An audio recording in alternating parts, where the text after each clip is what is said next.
Good morning, good afternoon, good evening, wherever you may be, and welcome to a behind the scenes interview of the Directed by Dean podcast. Today, I'm joined by a man who, when it comes to his talents agency, everything goes through him. He is so professional, hands on. He can be your best friend. I definitely wouldn't recommend you be his worst enemy. Ladies and gentlemen, CK Talent Super Agent Extraordinaire, Manager, and Founder, CRAIG ROGALSKI. Hey, Dean, it's awesome to be here. I'm so excited. The honor is mine, sir. It is always mine. It always is with my guests. It doesn't matter who it is. If you're an actor, singer, director, stunt person, or even a talent agent such as yourself. I'm Well, always grateful. And it's always me that will always be grateful, mate. thank you, Dean. I'm honored to be here. I really, truly am. Bless you, mate. So before we begin, um,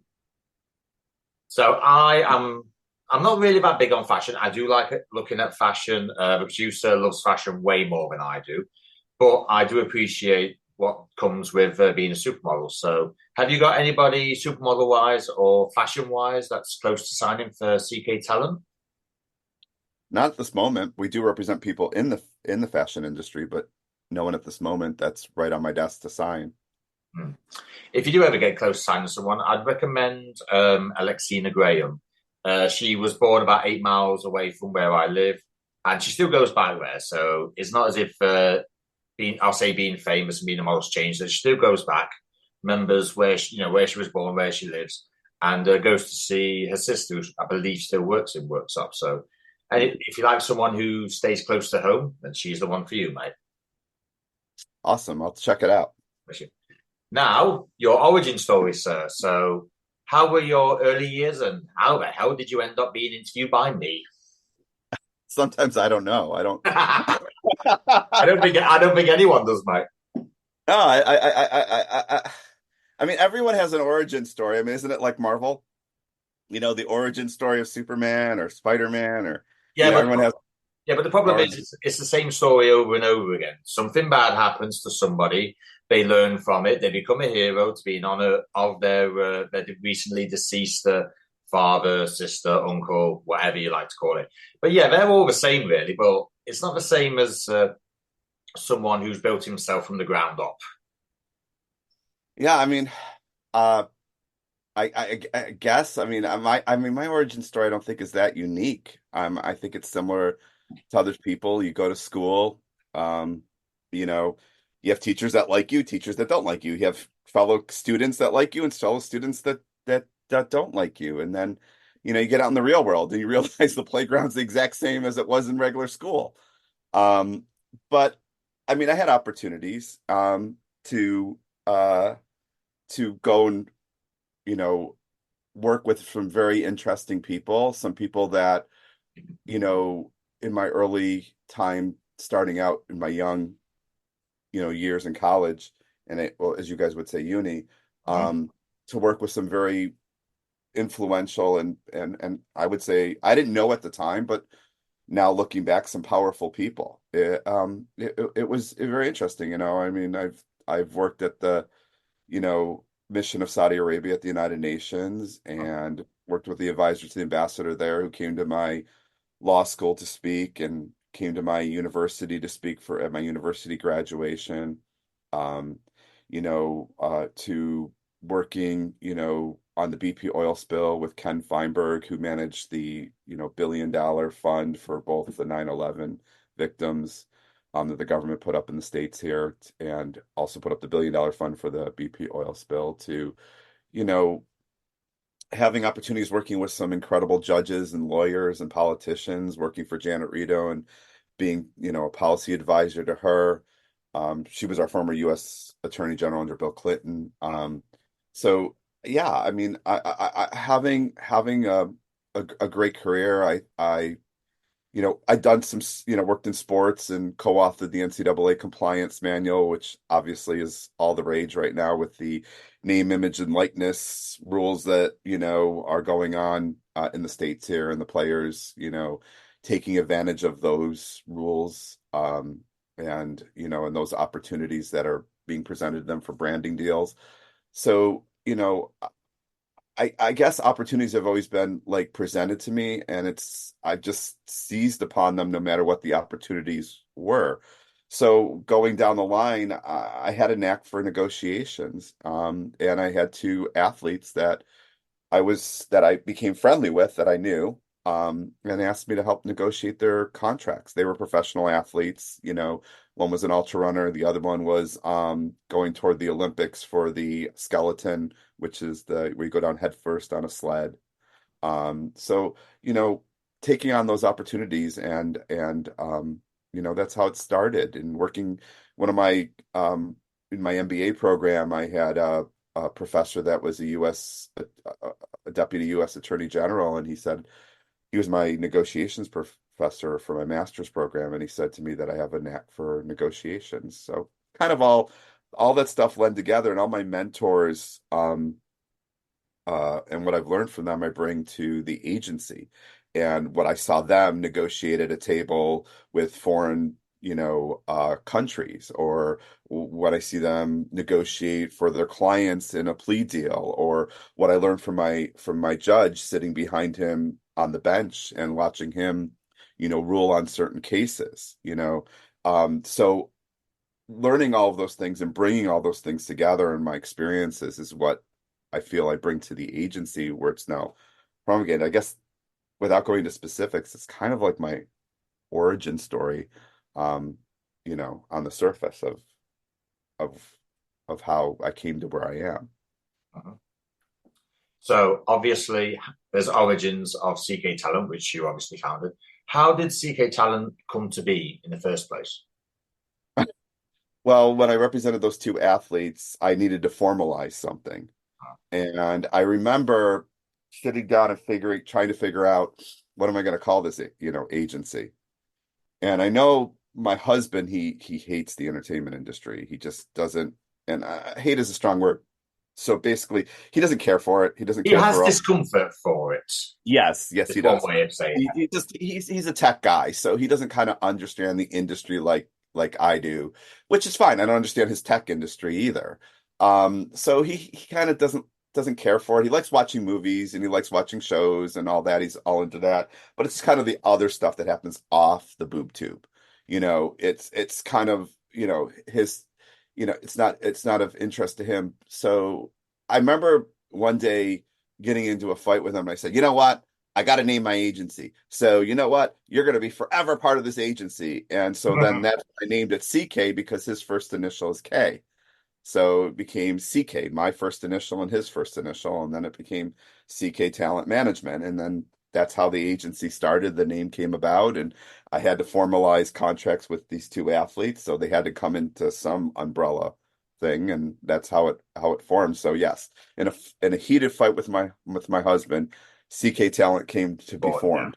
But I think most things are formed in fire anyways, aren't they? usually, yeah. And usually forged in fire and then cooled down in water so it has a foundation. In Correct. who are your inspirations? Mm, that's a good question. Um, I've said it or intimated at it in past interviews, but my inspirations for what I do with CK and all that, my inspiration's my husband. Oh, Um, my husband is the most ethical, responsible, um, diligent person that I know, an advocate for his clients that is in his tech sector. He has clients. Um, the most kind-hearted person that I've met.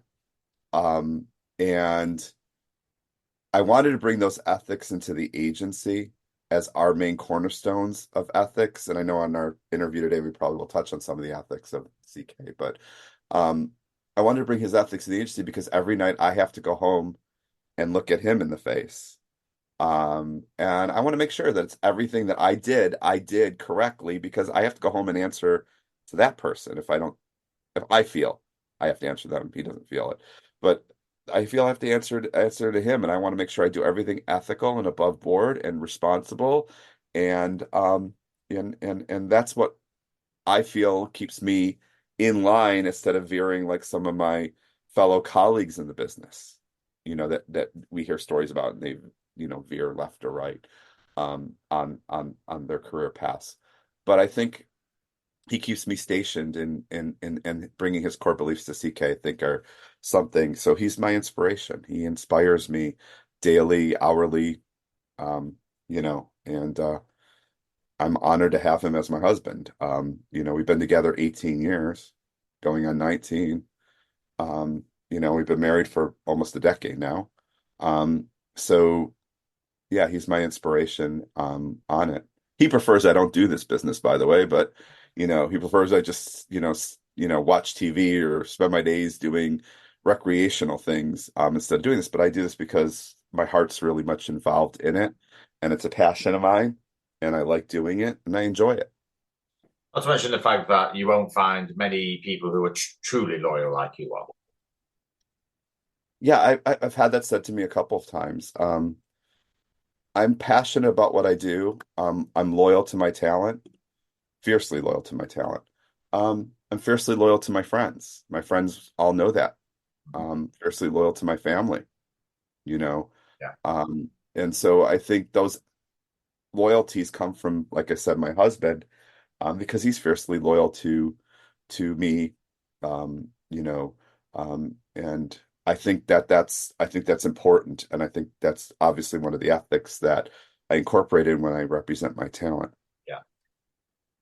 How have your mentors inspired you to be the best person and manager that you can be? My mentors were really kind of a unique grouping of people from all different parts of law and politics and business. And, um, you know, they inspired me because I got to really see them as people. A lot of times we see these powerful people on TV and we have a caricature of them, an impression of them that the news media gives us or the film gives us or whatever. I was fortunate enough to see these powerful people behind the scenes with their wives and kids and taking out the garbage and all that kind of stuff. And just see them as people. And so, being young, I didn't realize who they were because I had no sense of realizing who these people were.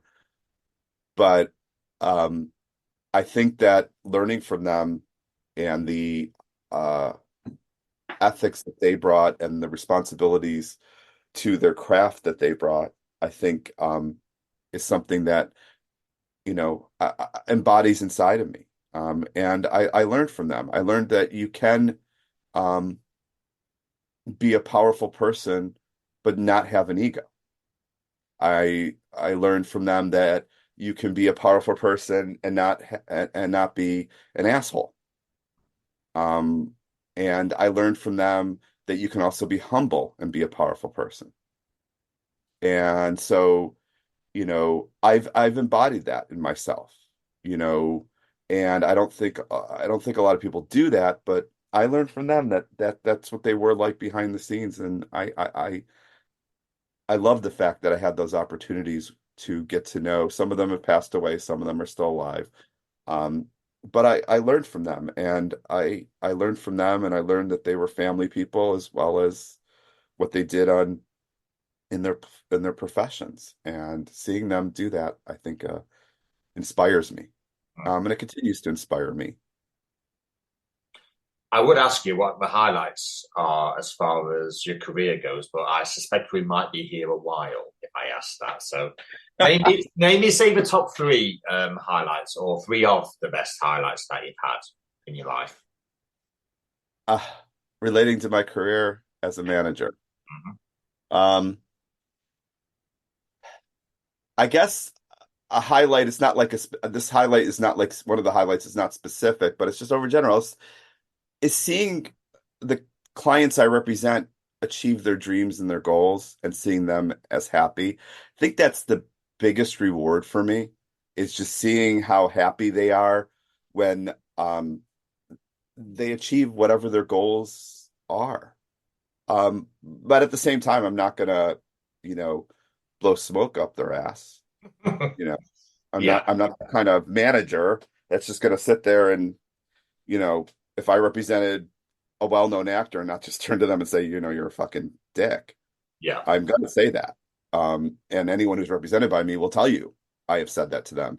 And there's a saying that my talent have, or some of my talent have, and in the past, and it's resonated with me. And it says, I'm the toughest guy that they'll ever love. So my highlights is, having that relationship and having them achieve their goals. Other highlights of my career are inspiring the staff in the agency. I've had great staff in the agency. Some of them have gone on to, major studios, and some of them have gone on to work for major prime ministers and presidents of, the United States and UK and Europe and stuff like that. And, I still stay in touch with them, and some of them are working in, the Disney studios. And, I think one of my staffers is greenlighting projects at Paramount Studios right now, last I heard, after we moved from Lionsgate. So, um, inspiring those young uh, people that come in and giving them opportunity, I think is also one of the highlights of my career and what I've done.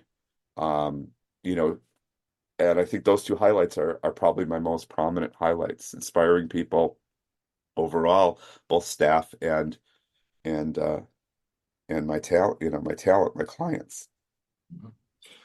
This is a question that can be taken one of either two ways. Have you had any regrets in your career or decisions you look back on, think, what if? There is two sides to this answer. There's the ones who say that you don't, you just can't think about what if, you just got to get on with it. Or it'd be a case of if somebody was offered something big, but they couldn't do it for whatever reason, they would look upon that as probably a life-changing regret that they probably should have took, but they couldn't. So it's entirely open to interpretation. So where do you stand on it? This doesn't have to, does it have to be, it just have to be with the agency or with my I'll career, or say is as it far as be as in far as general? career goes, I'll say The realities of their career and yeah, the realities of the way the industry works, and that they thought that the grass was greener on the other side or what have you. So seeing a talent who's very talented but yet gets caught up in the meat grinder of the industry and doesn't realize that you know that the way the industry works, and I'm trying to save them from the meat grinder. yeah. um but there comes a point where they're going to take you into the meat grinder, and there's a point where you have to let go. So I think a regret would be something like that of in my past of that. And then what was the other question about it? Oh, it's just there's two different. There's two ways to look at it. There's the case of you something's happened, something could have happened, but you couldn't do it for whatever reason. Or there's the case of like this has happened, but I don't think about it. It's a case of it's done, it's dusted. I don't really think about it anymore. Yeah, I mean, I I look at you know things, the business decisions that I've made, not relating to talent, but just business Yeah, decisions and growing the agency. I'm human, and we all make mistakes, and we learn from them. And I think that's the most important thing that my husband tells me, is to learn from your mistakes and mm, then never repeat them. yeah, And I think that's something that's important to everybody, no matter where you are and what you do. And so I think I've learned, I learn. And I think that's the learning process. That's the important thing. yeah, yeah, So it's not if I would have done this or if I could have done that. It's more of, you know, looking at it before you're done and dusted on it, as you say, looking at it, analyzing it, and making sure that it doesn't repeat itself in future. I think I've in recent years done good at making sure I don't yeah, do those things. yeah. So obviously you are the founder of CK Talent. So just to plug CK Talent a little bit. What makes CK Talent different from any other talent agency, not only in the US or Europe, but the world itself? Well, CK is, an international agency now. It's interesting because it started off as a small snowball, and now it's just this big snowball. So I don't sometimes even, recognize it in its current formation, because it is around the world and touches into many cultures and in many people's lives of our clients and industries. So, it's gotten to that point, but every division director throughout the agency that works in our agency that runs different divisions, whether it be our Africa division, Australia, Europe, as you say, as you know, we're in the UK Yeah. heavily. I'm mostly the division director for the US and the UK though, but any division director in our agency or any top manager, they have to mentor underneath me. And some staff do mentor underneath me, some junior managers and stuff mentor underneath me because I want to make sure that they know the ethics of what CK is about. And CK's ethics are we don't lie to talent. I don't care if it makes our agency look bad to the talent. We will not lie to a talent. And it's in the employment agreements of the staff. If you lie to a talent, you're immediately fired. You get one chance, and that's it. If you bust it, you're gone. I don't care if you represent a well-known movie star or whoever, you're gone. Mm-hmm. We don't lie to talent. That's the first thing. Um, and that's the most important thing. And then the other stuff is no one attacks my talent or takes advantage of my talent.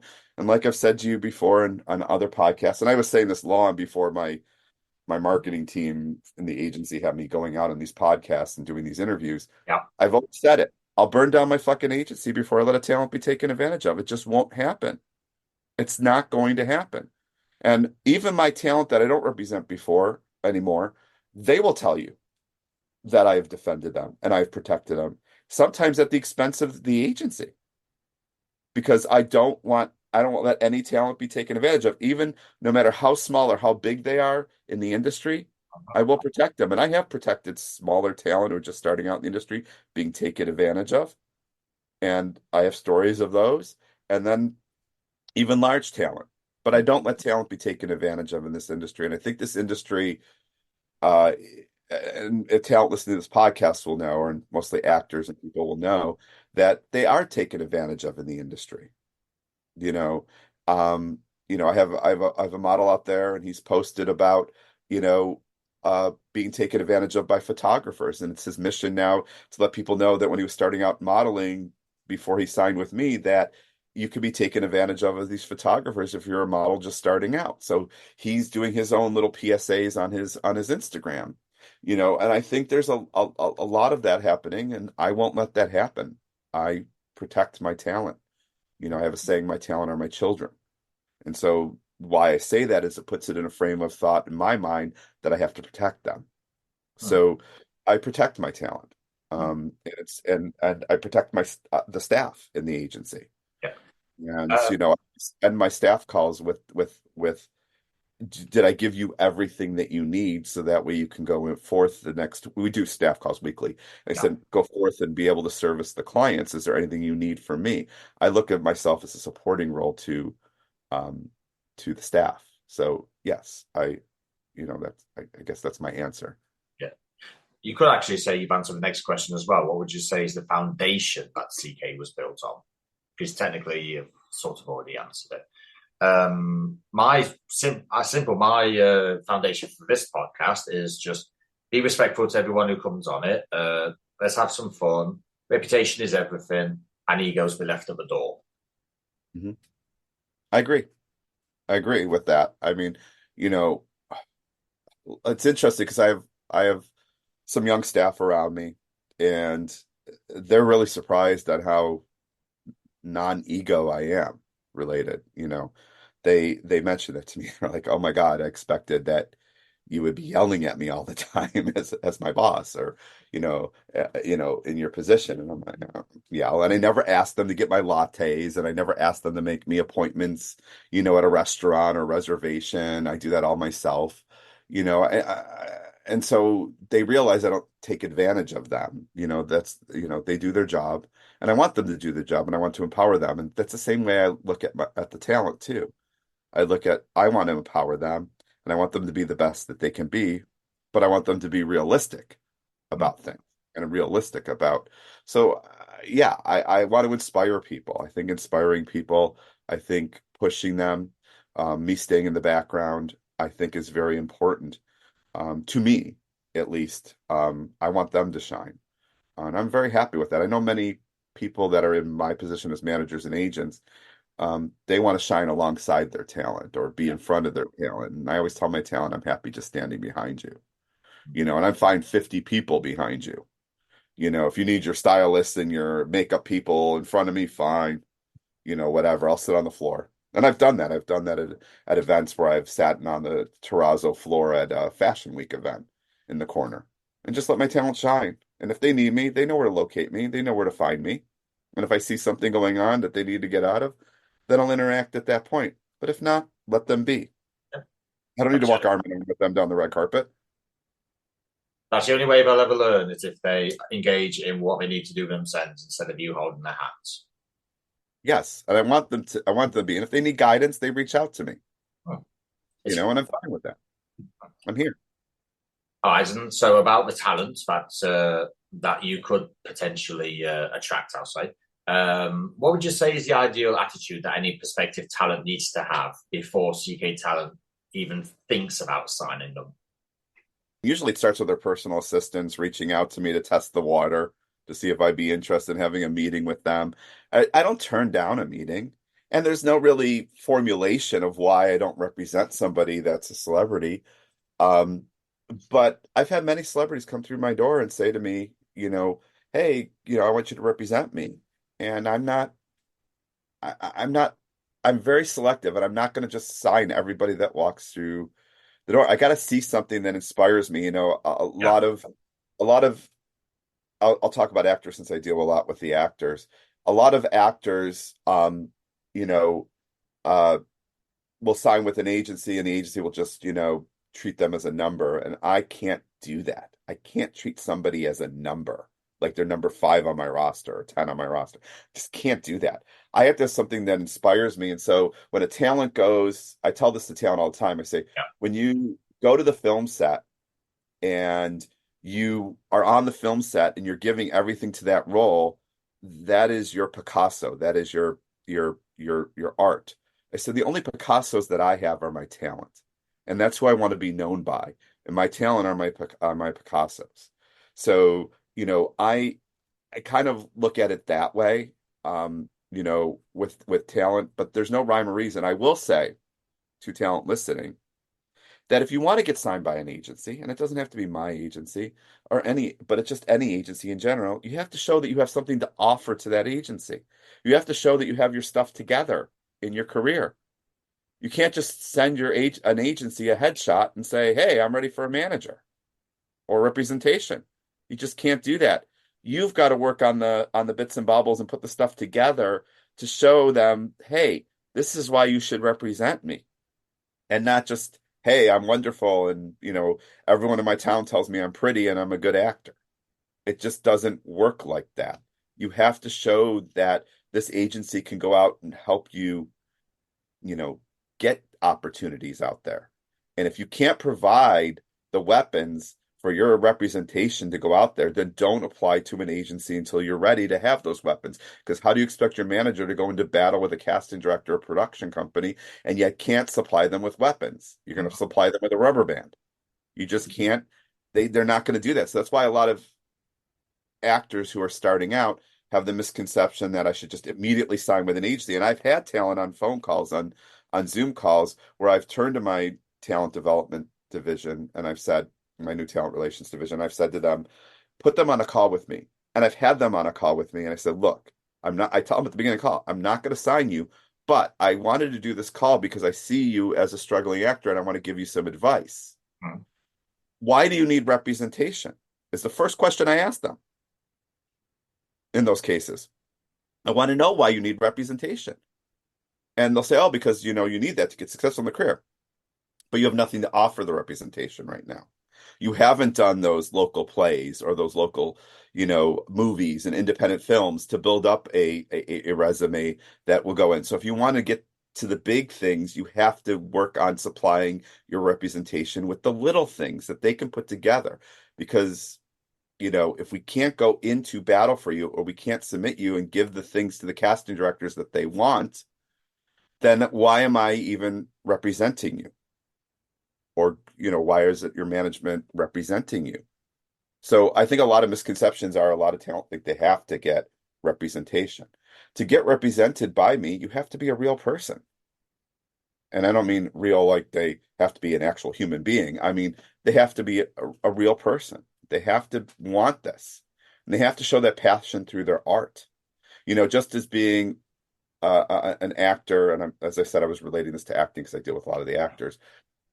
I have to be an artist too as a manager. And so I have to go into a cast director and be an artist about what I do. And so you have to be able to have a knack for it and have the ability. And the new thing, my new evaluation is so much. I see a lot of actors now that are very talented, but they don't know how to handle, and I think you and I've talked about this. Yeah. They don't know how to handle off screen. Yeah. They get involved in set politics, or they don't know how to handle their balance their personal life with their professional life, and they muck up their whole career because of that, and they're not able to do it. How does that look to a manager that's representing you, who's put time, effort, resources, and money into you? Doesn't It's look great, not. does it? I'm sorry, go ahead, I was Adrian. going to say it doesn't sound great, and it doesn't look great either. Right. So to answer the other part, to answer your question further, is get your shit together before you apply to a management agency to represent you. Make sure you have a good life balance and personal life balance, and never, ever bring your personal life in and use that as leverage with your management team, with your representation team. Don't ever say to them, and we all have problems, finances or family life. We all are human beings. We all have those circles and everything. But never turn to your manager, I can't make rent this week, and now it's your problem to go out and find me work. That's not that side of relationship with your manager. It is not, that is not what is, you know, what being a manager is. And you do that to a manager, and a manager is going to feel very uncomfortable in representing you as an actor or as a talent when you bring your personal life into it, because they've got their own personal life stuff going on. And so now they need to add your stuff to considerations and decisions that they're going to make about your career. And that may encourage your manager or agent to make a misstep. So I never consider what my talent's personal life is. I care about them and I want them to have a joyous and happy personal life and be, successful in what they do, but I can't consider that in when I make decisions, on their behalf or submit them for things. Because if I did, then they wouldn't be a successful talent. Mm-hmm. It's quite simple. Just keep your work life separate, keep your personal life separate. If they do somehow intertwine, just worry about it if it happens. Correct, correct. I mean, it's interesting to me, and it's just, I don't know if it's just the era or the age, but a lot of talent, now come in and they say, oh, well, signing with you in 5 days, I'll be the next, you know, Sofia Vergara, or I'll be the next, Idris Elba, or I'll just be the next whatever, Zac Efron, or whatever it is. And, you know, that's not true. That's not going to happen.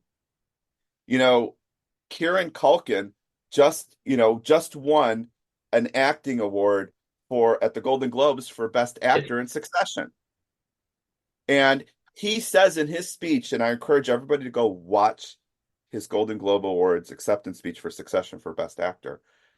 Listen to his speech. He talks about being with his manager 26 years in that speech. He says, she's going to kill me because she doesn't want me to say the years. This is what he says in his speech at the Golden Globes, but she's been with me for 26 years. Him and his manager have been working together, same manager, for 26 years. Kieran Culkin started in the business in 1990. That's 34 years in the business. 34 years. So in 5 days or in a year or in 2 years, you think that as a talent that you're going to be Kieran Culkin at the Golden Globe Awards? It's not going to happen. And to even give you more of factual information, Brad Pitt won his first Oscar. He was nominated several times, but he won his first Oscar for Best Supporting Actor for playing a stuntman in Once Upon a Time in Hollywood. Brad Pitt started acting in 1984. That's 40 years in the business. Brad Pitt's been in the business. And you are not going to be a Golden Globe winner in 5 years of coming into the business. It's a 0.0000001% rarity of that going to happen. And so actors that come in to interview with me, and for me to interview them, and they think that they're going to be within 5 years be accepting a Golden Globe Award or an Oscar or BAFTA. That's a ridiculous perception for them to have.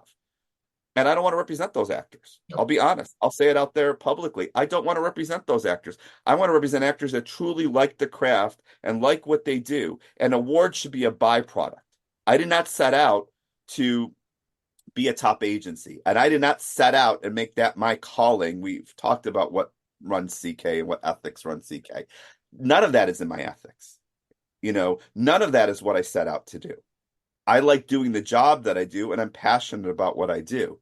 But if you go into a business, you think, I want to be the top person. I've seen many business people fail in business because they try to throw all this money into their business. They don't know how to do it, and they muck it up.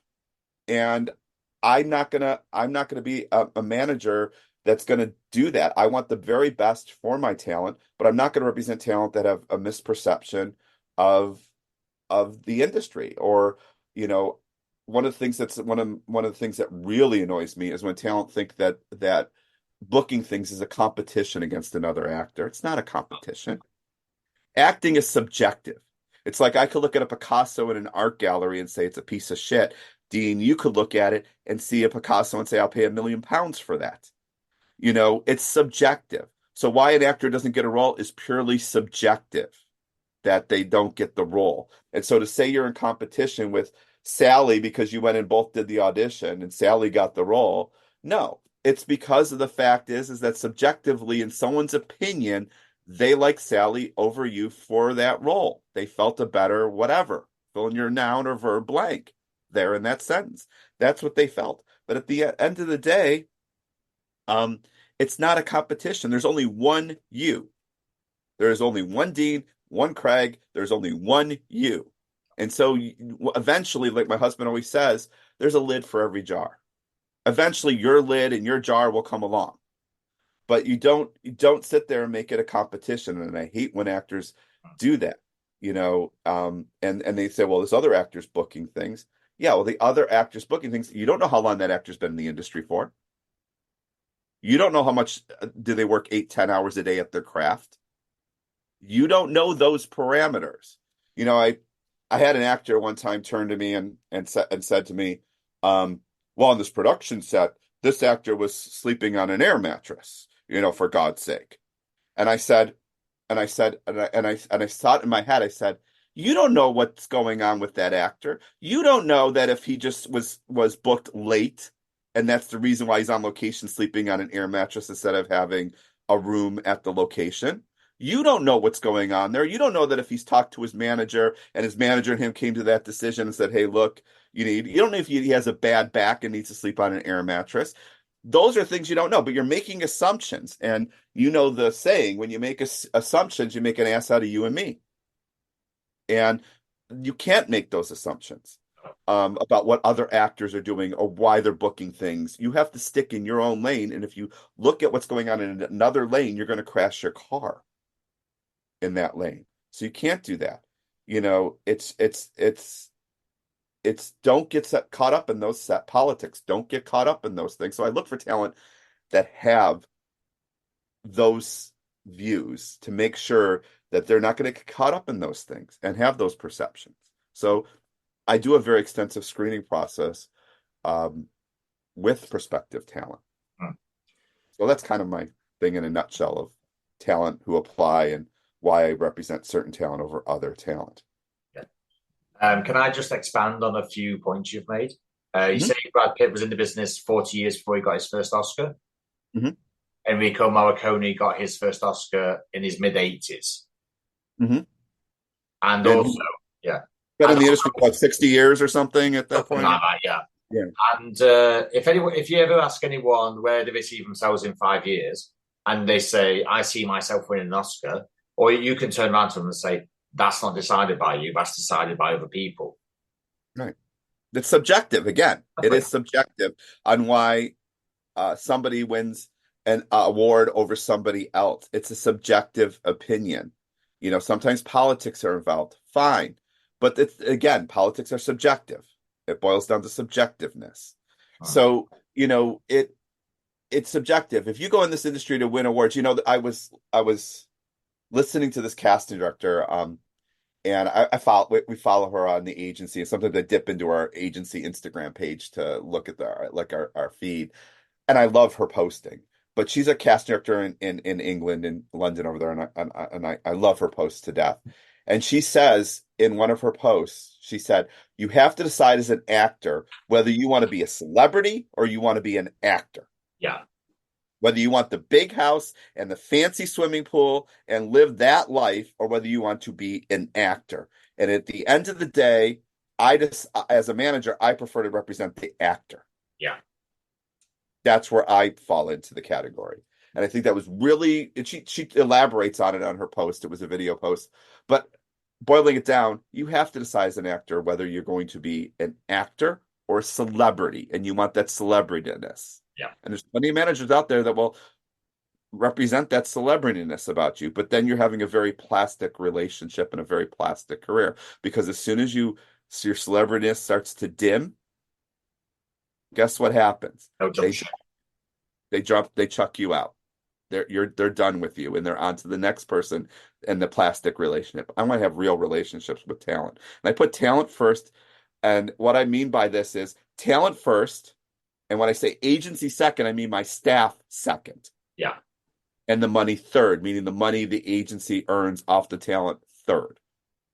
That's the way I look at things. I always put the talent first. And I always look at what is best needed for the talent. And if the talent doesn't agree with that, so be it. But the talent also has to have faith in their management, because their management's been in the industry for a long time. The management talks to the people that are the decision makers in the industry. So the talent has to have that faith in their manager. But talent also got to be aware that you can't play the agency roulette game. And what I mean by that is you can't play the revolving door with agencies.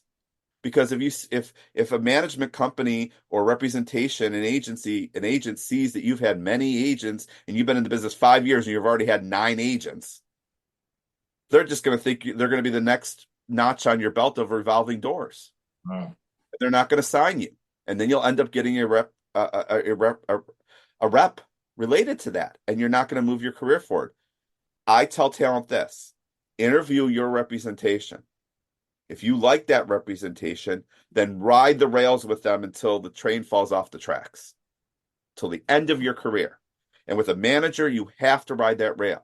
You may have many agents, but a manager, you have to ride that career with until the day you die, because you have to, you have to have that relationship and that trust with that manager, and you have to have that ride or die situation with your manager. And that's why I became a manager, because I'm going to have a long-term relationship with the talent instead of these short-term agent relationships that they have. And I always tell talent the difference between a manager and an agent is that the agent only cares about selling the next car, like a car dealership, and a manager who's the manager of a car dealership cares about the longevity of the car dealership. That's what managers care about. They care about the longevity of the talent.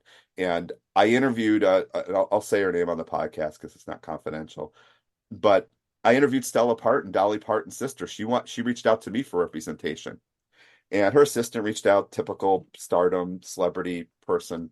And then I got on an interview call with her. The funny thing about that interview, you'll find, Dean, is that she said, "I heard about you, and I need an asshole like you to represent me." She literally, Dolly Parton's sister, called me an asshole on the podcast, and I was like, "Well, I mean, on the interview call," and I said, "Oh, I'm not an asshole." She goes, "No, no, no, no. I'm a nice person. The way Dolly and I were very nice people, and we are genuine people, and they are very nice people." She goes, "But our management needs to be assholes. We want our management to be tough as nails, and I need you because I heard you're an asshole in the business," meaning fighting for talent is what she meant and implied by that. And that I'm, what my client Fran Williams, who's done a bunch of Michael Bay movies and worked with Michael Bay intimately, she calls me the Barracuda. So she, you could, others have called me the Pit Bull. But she goes, I need that for my management. And I talked to her a little bit. I said, "Why are you looking for new management?" And the interesting thing that Stella Parton told me was the only reason why she was looking for new management is her prior manager passed away. That's how long Stella Parton had worked with her prior manager. And the only reason why she was looking for new representation was because he or she passed away. That is the only reason why talent should look for new managers. Stella is correct. She rode or died with that prior manager, no matter what. You're going to have your ups and downs. You're going to have your disagreements, but you ride or die with that manager. And that's what you do. And if you can't do that, then don't sign with that manager. I don't want to represent a talent that is not fully in. Hmm. I like the way you said ride or die, like fast, like you were quoting Fast and Furious. The producer would be very proud of you. She loves that franchise. I love Mel. Yeah. So you obviously you have clients on the CK's books who do many different, I'll say many different jobs. There's a podcaster in Joe Vaughn who is absolutely lovely as anything. I've had him on here previously. Um, is there any areas that you haven't gone into yet as far as talent goes, but you would like to, or maybe would consider one day, but not so much now? No, I know where my lane is. I know where, we're an agency. We have a sports division. We represent athletes. We represent one of my producers would get mad at me for saying this, influencers. He prefers to say brand ambassadors. We got into a whole discussion about this the other day in a business call. Um, we do represent some recording artists, but my books are very small with recording artists. Yeah. It really takes a real special recording artist to be represented by me. But I don't know. I'm happy with where the agency is, and we know where our lane is, and we try to stay in the lane. And I think that's important instead of just doing everything. Like, I'm the agency that does everything. I don't. I'll admit I don't do everything, but what I do, I think I do very well. I've been told by people in the industry I do it very well. I've been told by studio executives at big studios that are some of the big ones that have the big names. You mentioned Fast and Furious, but some of those level studios where I've walked out of a meeting and the studio executive, after we've signed the contracts and I've walked out of there with my actor, they lean over to me and they say, "You know what? It's true what they say about you." And I said, "Well, what do they say about me?" And they go, "He will come in and negotiate a good contract for his client, a great, fantastic contract for his client, and he'll leave the room, and then you'll be feeling around for your wallets because you won't know where they went." He's already pickpocketed him out in the elevator. He's already got his parking pass validated, and he's out the door by the time you realize your wallets are gone. And I take that as a badge of honor for my talent and the way I vigorously represent them. And the studios appreciate that. I think a lot of studios are just used to sending out a contract. The representation tells the talent to sign it. The representation doesn't explain it to the talent. The talent's just left to figure it out themselves, which I don't do for large contracts. I sit down with my talent, go over them line by line with them. But I think that's what they do, and I prefer to not be that type of manager.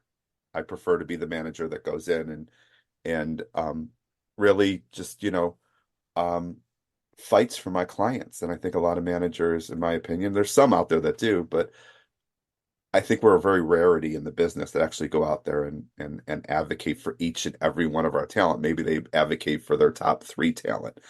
Every one of my talent I advocate for, obviously within their level of means, within the levels of where their career is. Yeah. I advocate as much as possible.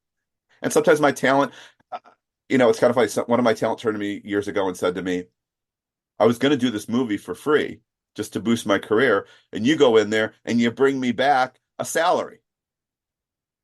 I was just going to go in there. I told you I wanted to do it for free. And you bring me back a salary."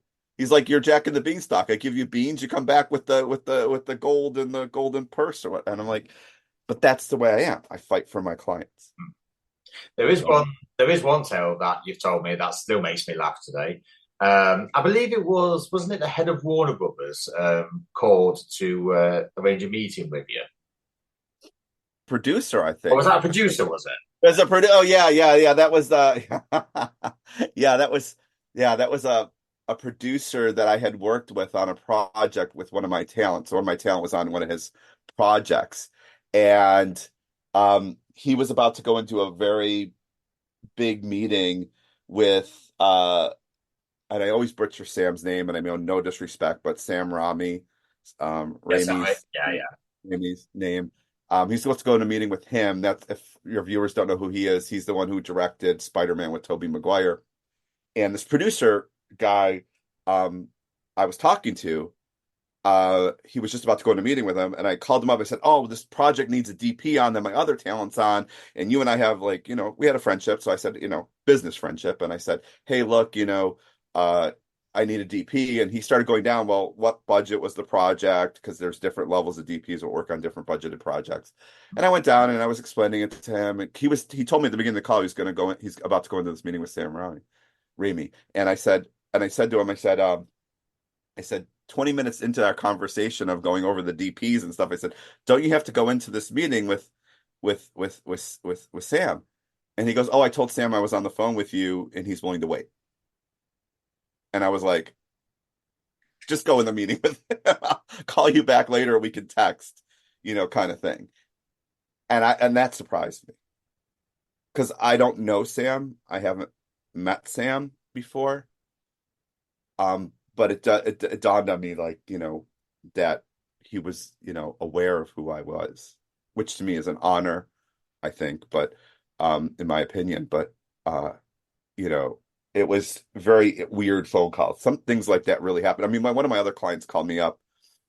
He's friends with Chris Hemsworth and Chris Evans and Olivia Wilde, and he calls me up the other day and he's pitching a script to um the studio, Malaposa Studio, I'll say it. He was pitching it to Malaposa Studio at the time. And he calls me up on the phone really like in a hurried way. And he goes, "Look, I went over them. I was pitching my script to them. They said they don't take unsolicited scripts. They did, which is normal in the business. They don't take unsolicited scripts. And no one does. And that I told him I was represented by you because they were giving him the door. And he said, "No, I'm represented by you." And then when they heard they heard I was represented by you, this is what my client's saying to me. He goes, all of a sudden, they wanted to see my script. And I was sending it over to them. And I turned to my client. I said, "I've never dealt with Malaposa Studios. I don't really know who they are. I'm sorry, I don't know every studio in the business, In but I fairness, just there is a lot. There's a yeah, lot there's that a even lot. There's I a don't lot know. worldwide. There's a lot of studios, so I didn't like, and maybe I knew, and I just wasn't thinking it. So I said, I don't know who this the studio is. So my client goes, "Craig, that's Clint Eastwood's studio. They're aware of who you are." I said, "Well, they know my name." So I guess that's something. And I'm again honored that they're aware of my name. And so all of a sudden they wanted to see a script. So it's happened to me time and time again, in the business. Uh, you know, I guess it's based on reputation. Yeah. And I had a cast director who cast like Ozark and all that. And she said to me on one phone call, she said to me, "Your reputation precedes you." Because I never dealt with her before. This was my first time dealing with her. And she says, "Your reputation precedes you." And I started to realize that. Um, so, it's it's reassuring when I hear stuff like that. Means to me that I'm doing things right on behalf of my clients. That's the way I look at it. If it means anything, I've had a reputation. I hope I've had a stellar reputation for 4 years, to the point where I still think I probably have one of the best reputations. Not so much in podcasting, but in interviewing as a whole, because I've always tried to keep it respectable, as you know. And I long for the day where someone hears my name and has that sort of reaction. And it would mean so much if someone actually heard my name like, "Oh, Dino, do you?" Like, yeah. And it's like, "Oh, yeah, yeah, yeah." That's something I long to hear for. Not so much I'm going to demand it, but just because reputation precedes me is something that I value more than anything, as you know. It's interesting because I want to go on, I want to talk about that for a second as it relates to an actor. I Mhm. do represent actors that are not household names also. And one of my actors, actually, it's happened a couple of times, but in recent times, one of my actors turns to me and he goes, "A lot of my friends can't believe I'm represented by you. They don't actually believe me that I'm represented by you."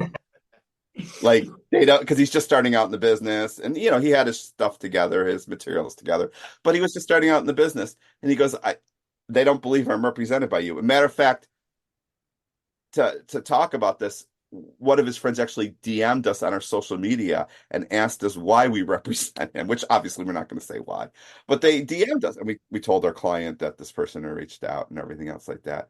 Because they didn't believe it that he could be represented by us. I have a producer who I represent, and that guy's brother can't believe that I represent him. Like, he tells me all the time. Every time a news article comes out about me or something or about the agency, he sends it to his brother because his brother doesn't believe that he's represented by me. Um, I think it's funny. And that, I can't choose who I want to represent. I mean, Yeah. at least that's the implication I feel by it. But yeah, a lot of talent tell me those stories where people can't believe that I represent them. Like, why would he represent you? Kind of thing. If you represented me, I would probably hear that a lot more than I would probably care to admit. Even I would be, if I may quote my favorite Geordie lass who I know, I don't even know who that is. Pardon the absolutely terrible Geordie accent, and I'm still trying to perfect it. But unfortunately, I need to go to Newcastle to actually have a proper Geordie accent. Like I need to go to Liverpool to actually have a proper Scouse accent.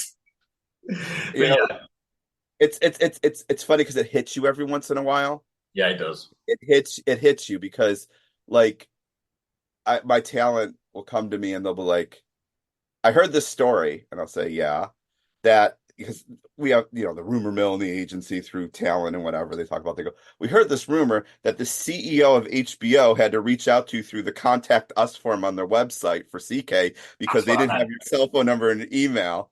Oh, that's the one you meant. And That's the then, one I meant. Yeah, I and, couldn't remember if it and, was and, Warner Brothers. and, and the funny thing is, that is a true story. This is the person who greenlit Game of Thrones and the Lena Dunham show girls, and he had to reach out to me through a contact us form because he didn't have my cell phone number. He didn't have any way. And my talent sit there and they go, but we have your cell phone number. We can reach out and touch you. And it's the same thing with like the head of Capitol Records had to reach out to me, and he had to use the contact us form. You know, uh, I, that has the perception of not good people in it. Those people I just mentioned, they're good people. They care about their industry, they care about their craft, they care about their actors that are in their productions or the recording artists, respectively. They're good people. And they're very smart and they're very intelligent. And I enjoy working with those type of people that are like that. So I do want to do a shout out to the two of them. But they had to reach out to me through Contact Us Form because I don't run around handing out business cards and I don't attend showcases and I don't do all these things that normal managers do. I kind of try to keep myself in the business, but reserved from the business, Yeah. step back from it as well. But, you know, I find it I find it an honor when I get a chance to talk to those people. But I find it interesting because I don't really hide. I am available, but I just don't, you know, run around handing out a flyer in Hollywood. I think that a lot of studio executives that I've worked with, and I've worked with some, people that are like vice presidents of Warner Brothers and stuff like that. They like the fact that I'm just not going in there and bragging. When I was up for the Television Academy, the director of membership turned to me and said, "I'm a rare bird." She's an older lady. She said, "You're a rare bird." She goes, "Usually I get managers in here that the Board of Governors considering for membership in the Television Academy. That's the one that does the Emmy Awards, Yeah. and says and says that they brag about their clients." She goes, "You've done none of that in your membership, because I had to be interviewed, and you have to go through this extensive process of the academy to be interviewed. You got to interview by your peer group and all this other kind of stuff, the board of governors, the membership director, and all this." She goes, "You're very right because you don't come in here and you brag." She goes, "It's interesting because the first thing you asked the board of governors, the first thing you asked your peer group, the first thing you asked in all your meetings," she says to me, she goes, "is how's this benefit my talent? Being a membership of the Television Academy." And she liked that. Now, years later, now they got me judging the Daytime Emmy Awards and they got me, judging the Children's Emmy Awards. They got me participating in the Academy, and honored to be a member of such a distinguished body of people and such a smart and intelligent group of people. So I do have to have a shout out to them there. Um, but I enjoy it. I enjoy, that part of being involved in the process now, you know. But the end, it's an honor when those things happen to you, you know. And now being a card carrying member of the Academy, um, I feel honored when those things happen. I feel honored that someone from a major studio would be seeking me out to have a conversation with me and talk with me. I think that's the highest honor. Mm. That's an honor I hope to have installed in, I'm trying to think, what would be the word? Bestow upon me one day. It's not happening yet, but I hope it does. I hope it happens for everybody. I think it's a case of once you know that, I think that kind of one, it proves your reputation definitely precedes you. And two, I don't really think there is actually anything more. It's a case of head of a big major studio has basically asked for you. Yeah, and I didn't even know they knew my name. Yeah.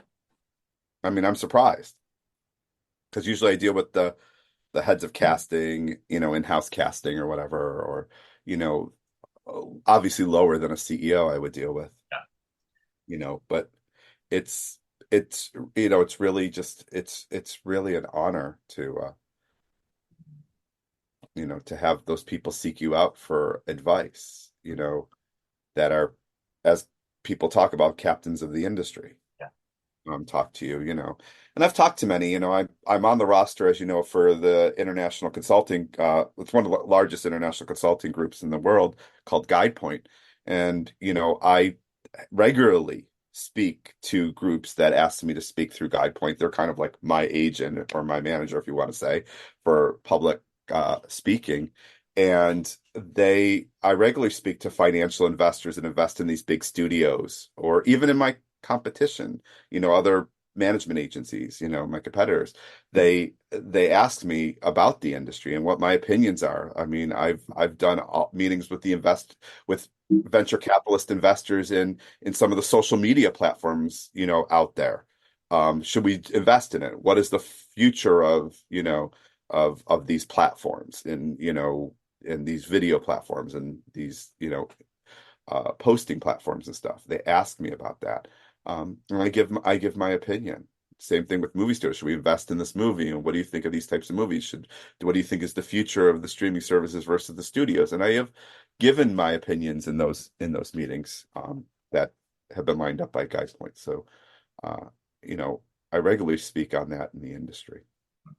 So Um, what does the future hold for you and CK Talent as a whole? I hope more of the same. I'm, I hope that I could do some good in the world, as far as the people that I represent or come in contact with, or the people that work with me at the agency. So I hope more of the same. So just before we do the quiz, I have got a few other things. You've actually graced Forbes magazine with your extremely good looks. Yes, I was named 50 under 50 on their list. Then again, that was last year, and then this year again, I was. In 2023, I was. Um, you know, I think in 2022 and 2023. Um, yeah, that is an honor. It's not something that I expected to be on the on the Forbes list, by Forbes International, but uh, yeah, I think it's a distinguished, honor. My marketing people love it. Um, it's funny because I don't even think my husband knows about it. He just we kind of just live in our personal lives. We kind of just live in this normal bubble, going to the farmers market and going to the gym and everything else like that. So I don't think, he's even aware of it. I know some relatives are. It's a funny story. My assistant Tyler and I were on the phone, and I was shopping. I was grocery shopping because I do my own grocery shopping. And this voice was in the background, comes out, and she goes, "So you do shop at Walmart?" And so Tyler starts laughing. And the reason why we're laughing is because in the Walmart article talks and the Forbes article talks about me still shopping at Walmart, doing normal things. And my neighbor that was my neighbor, and she happened to read the Forbes article about people do see it and they do read it, and I hope they, learn a little bit about me. The second Forbes article they did about me was the way they wanted to approach it was more or less a more invasive, like get to know me more as far as just listing me and having my corporate bio on there. The second one, when they named me this past in 2023, they wanted to do more of like you said at the beginning of the podcast, like an origin story where I had come from, you know, and who I knew, and that sort of thing. So they did more of um in a more of a expose, I guess that's what they would call it in the in the industry, or in the newspaper or blogging world sphere. But yes, it was an honor. You've also been interviewed by someone who is a reporter for the LA Times for a book being published by Simon and Schuster, on my mispronunciation there. How does it feel to be interviewed? It was actually an honor. The reporter had sought me out. He had gotten a book deal with Simon Schuster, for a a a book that he was doing in the industry, and the book was basically he wanted to interview people in the industry that that were the tops of their industry sector. So each chapter was devoted to a certain section of people in Hollywood, top cinematographers, top producers, top directors, top studio executives. So he does a chapter on top agents, and then he does a separate chapter on top talent managers. And so he interviewed me and one other top talent manager. That's what he said. That's what the the topic was, and that's somebody that's subjective again who the top talent managers are. But anyways, according to the LA Times guy, I was one of the top talent managers that he had chosen. So it was his chapter on top talent managers, and um, my assistant Tyler, he had gotten a copy of that, the advanced copy. We had to submit it before Christmas to make sure I was quoted properly, and we went through the quotes and submitted it. And I asked, them recently what the title was going to be of it, so I could find out. I know it's going to come out in hardback in 2025. The working title that they're saying it's going to be is Breaking into Hollywood: The LA Times Guide to Careers in the Entertainment Industry. Um, the title may change according to them, but that's basically what the title is. And so I'm quoted about 6 or 7 times in the chapter. But when I got the copy, Tyler, my senior assistant, sends it over to me, and I look at it, and I'm quoted with this other manager because they sent me over the advanced copy of the chapter. Mhm. And I'm looking at it, and I don't know this other talent manager. And so I want to get to know them since we're going to be quoted in the chapter. So I looked them up, and it turns out it was Taraja P. Henson's talent manager from the talent management company. Really? So Taraja and manager or talent, management agencies manager, and me are quoted in the same chapter. So I thought that was kind of they represent many other people, but Taraja stood out for me because I like her. Um, that it was just very interesting that we were both that I was being quoted along the lines of with her, and I feel that that's a big honor to be thought of not only just by the LA Times and Simon and Schuster, but to also be alongside her in a chapter, of a book. So I never thought it would be, doing these things with my career and, like you said, Forbes and this LA Times thing. Like I never thought that that's where it would be. And I never set out to do it, which is what I talked about in the beginning of our interview today, is that I never set out to do that. It was just a byproduct of what's happened, of really just sticking my nose. I prefer to just talk to my talent, talk to casting directors, talk to studios, and stay in kind of, that vein of things instead of, um, going, you know, going and doing these marketing things that my marketing team sets aside for me and requires Tyler to every once in a while put in my calendar that I have to do some kind of marketing thing for the agency. As most of my talent will tell you, I prefer to stick, stick my head in the books and plow through instead of, doing things that are marketing and, But you'd but rather be infamous than famous. I, neither. I'd rather just be, I want to be me. It's Got to all be me. The Sammy Davis Jr. song. Like, I got to be me. That's kind of just, I got to be me. And at the end of the day, I'm me and I'm who I am. And, if accolades come along, then the accolades come along. And that's just something to put in a file folder or hang up on a wall.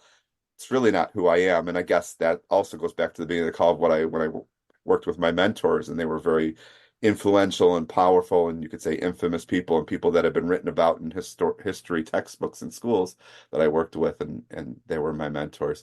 That you know, that I want to be just like them, just a regular person, the person that's not the guy in the textbook or in the newspapers, or just this guy that does right by his clients and does right by the people that he represents and works with. And I think that's, you know, it, I think that's the important thing, uh, you know, to do out there. I never, set out to do these things. I enjoy my family. I enjoy my family time as all my talent knows. And I want to spend time with my talent at the talent time and the office hour time. And then on my off time, I don't want to hear from my talent. I just want to, unless it's an emergency, but generally I want to just spend time with my family. I want to spend time with my husband. And I want to have a quality work-life balance. And I think that's not something that should be unheard of for somebody to want a work-life balance, and have their private time, um, you know, with with their spouses or with their family. So I try to balance that. You and I talked about this a while back, as you had asked me a question a while back about, how did you know when you became somebody important or whatever. I think that was the context of I forgot, Dean, like you had asked me something similar to that back Yeah. on a prior talk that we've had. It's something along the lines of how do you know you've made it? Made it, yeah. And I said to you, when I knew I made it was when my niece was in the car and we were driving, and I hooked up my phone to the Bluetooth. My niece is playing on her cell phone, as most teenage girls are doing. To do. And I'm driving along, and one of my clients calls me up on the phone, and I start talking to him, and my niece puts down her phone. Now, take a 14 to 16-year-old girl off a cell phone on Instagram or YouTube or TikTok is a big thing. It would And she take starts, something very special. Let's put it that yeah, way. it's very special. But she's listening into this call, and she's like whispering over to me. She goes, "Uncle Craig, I know that voice. I know that person." And I said, "Oh, well, this is my client such and such." And she goes, "What is he in?" And I said, "Oh, he's in Pretty Little Liars Original Sin on HBO." And she goes, "Oh, that's right." No, for she goes, "I'm watching that show right now." So all of a sudden, in the midst of talking business with my client, she takes over the conversation and says, "How's this actress on set? And what's she like to have lunch with?" And he starts talking to her very nicely and everything, and they have this conversation. And before I knew it, she had monopolized the conversation with my client, and I guess that's when I realized it. I realized that and then she went back to her mother, my sister-in-law, and said, "Oh my God, Uncle Craig had me on the phone with this famous person." I think that's when I realized it, was that when my niece was on a call, you know, that, oh, I do represent some talent that do affect other people's lives. And I think the good managers don't realize the name that they represent. And to be specific, it's the most managers say, "I want to represent the name." Me, it's just, oh, that's just John who I represent. That's just Alex who I represent. Not that they're, you know, have this impression to the masses out there. It's just somebody that I talk to, like I talk to a friend or a client, or, whatever, even though they're a client, talk to them like a friend or a family member, kind of just talk to them and have a normal conversation. So my niece seeing that kind of, I started to realize, oh, maybe I do represent some people that are of interest out there in the world. What do you want your legacy to be when you decide to retire? That I did a good job at what I did, that I treated people responsibly, and fairly, um, and that I changed the perceptions about my industry that most people have. I think that's the ultimate legacy for me. I tell my talent, I really don't need the money. And they all know that. But what I am in the business of doing is building a legacy here at the agency to show that all the stereotypical view of managers is not talent managers, and representation is not these sleazebag car salesmen. I'm going back to the car dealership analogy earlier, and that we're not all these, guys are going to sell you a rust bucket down the street. And I think that was the perception when I started in this industry, that people had that perception that, oh, there's a sleazy manager I have or whatever. Like that was a stereotypical view of the industry. And there's a lot of good people in this industry. There's a lot of good people that work hard, um, and that represent their clients. Um, and I'm not going to say I'm unique, but I'm going to also say there is a very small percentage of us people that are unique like us, that enjoy just the representation of the talent, Yeah, and not caught up in the muckety muck of corporate, or how am I going to screw over this talent tomorrow? I think yeah, there's a lot of us, a small group of us, talent representation, that really care about the talent, care yeah. about their success. In fairness, I can contribute to that. I've had my fair share of run-ins with managers and talent managers. I'm not really going to say anything about them, but I will say one thing about a few things about Craig. Ever since we've had I'll say a business relationship where I've been interviewing his talents, I have never really had a problem. I think there's been a few delays on both our ends for various reasons, but aside from that, he's been 100% professional. We've never had any bad words with each other. You just literally could not ask to deal with a better person. And please don't cry now that I've said that. Thank you. That's a really honor for you to say that. I mean, we really try, and really, I have to do a shout out to the team out there that I work with every day and in and out, because yes, I mentioned Tyler on the call, but there are many more staffers that are part of our team that we work with that try really hard. And these, you know, young people that I work with, because I'm old now, but the people that I work with now are younger, and they have their pulse on the industry and everything else. And the thing is, I learn from them. They teach me as much as I teach them. So I learn from them. But they really, I interview them just like I would interview a talent. They really like the industry. They're very passionate about the industry and what they do. Um, and most of the staff that I get or that apply or come into my team are recommended by ex-staffers that I used to work with me. That's unique. I mean, where is that in business nowadays, where an ex-employee recommends somebody to you to to to work with their prior employer? That doesn't really happen nowadays, um, in the industry.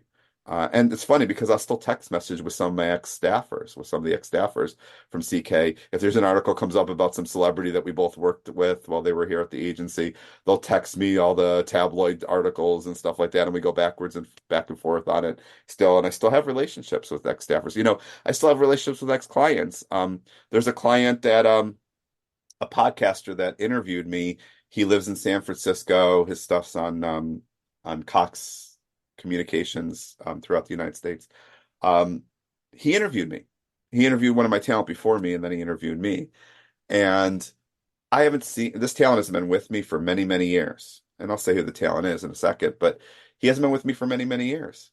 But out of the blue, that podcaster Facebook messages me on a DM and says, "Hey, I ran into one of your ex-clients the other day."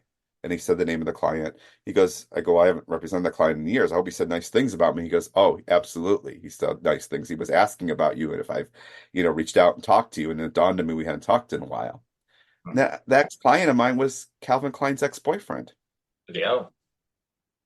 And Alvin Klein's ex-boyfriend is still talking about me, even though I haven't represented him in years. So things like that are just honors, and he was talking about me in a very favorable and affectionate light to this podcaster, this reporter, still saying, "Hey, have you heard from Craig? What's going on with his life? I know you probably are more in touch with him than I am, you know?" And that was just on a street passing by in a city of San Francisco. So I find that those little things an honor Yeah. when they happen. If anybody does want to follow you on social media, or if they're studio heads, they want to find a way to get in touch with you, how would they go about it? Well, cktalent.com is our website, and at cktalent is our Instagram. Those are probably the best ways to get in touch with us and to DM us and to reach out, um, and make inquiries. Are you ready for the quiz? Oh God, yes. Oh, it's Oh, not I'm that bad. Don't excited. worry. I actually, do you know what? You're dreading it, but I actually think I've got a bit. I've got a bit. I'm trying to think of a word. I'm not as hard nails as I used to be with my quizzes. I think I'm going soft. I have heard from my talent about your Oh, quizzes. I bet you have. Oh yeah, I've heard from my talent that they have done, Very hard quizzes. You see, ladies and gentlemen, that is a reputation money can't buy. There you go. All right, then. Truthfully, I started this behind the scenes. I'll say behind the scenes extra parts that I've done because I've always felt that the talent is only successful because of the people they surround themselves with. I'll take F1 for instance. You can have the best driver in the world, but unless they have a car to go with it, they will never be world champion. It's just the easiest way of looking at it. So, all right, then. So, how much do you think is down to the individual, and how much is down to, we'll say, the Craigs who guide their careers? That's a good question.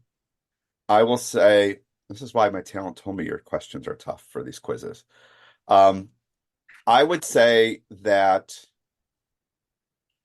the talent have to bring, and I know you want a percentage, but the talent have to bring, they have to actually be talented and work at their talent, work at their craft.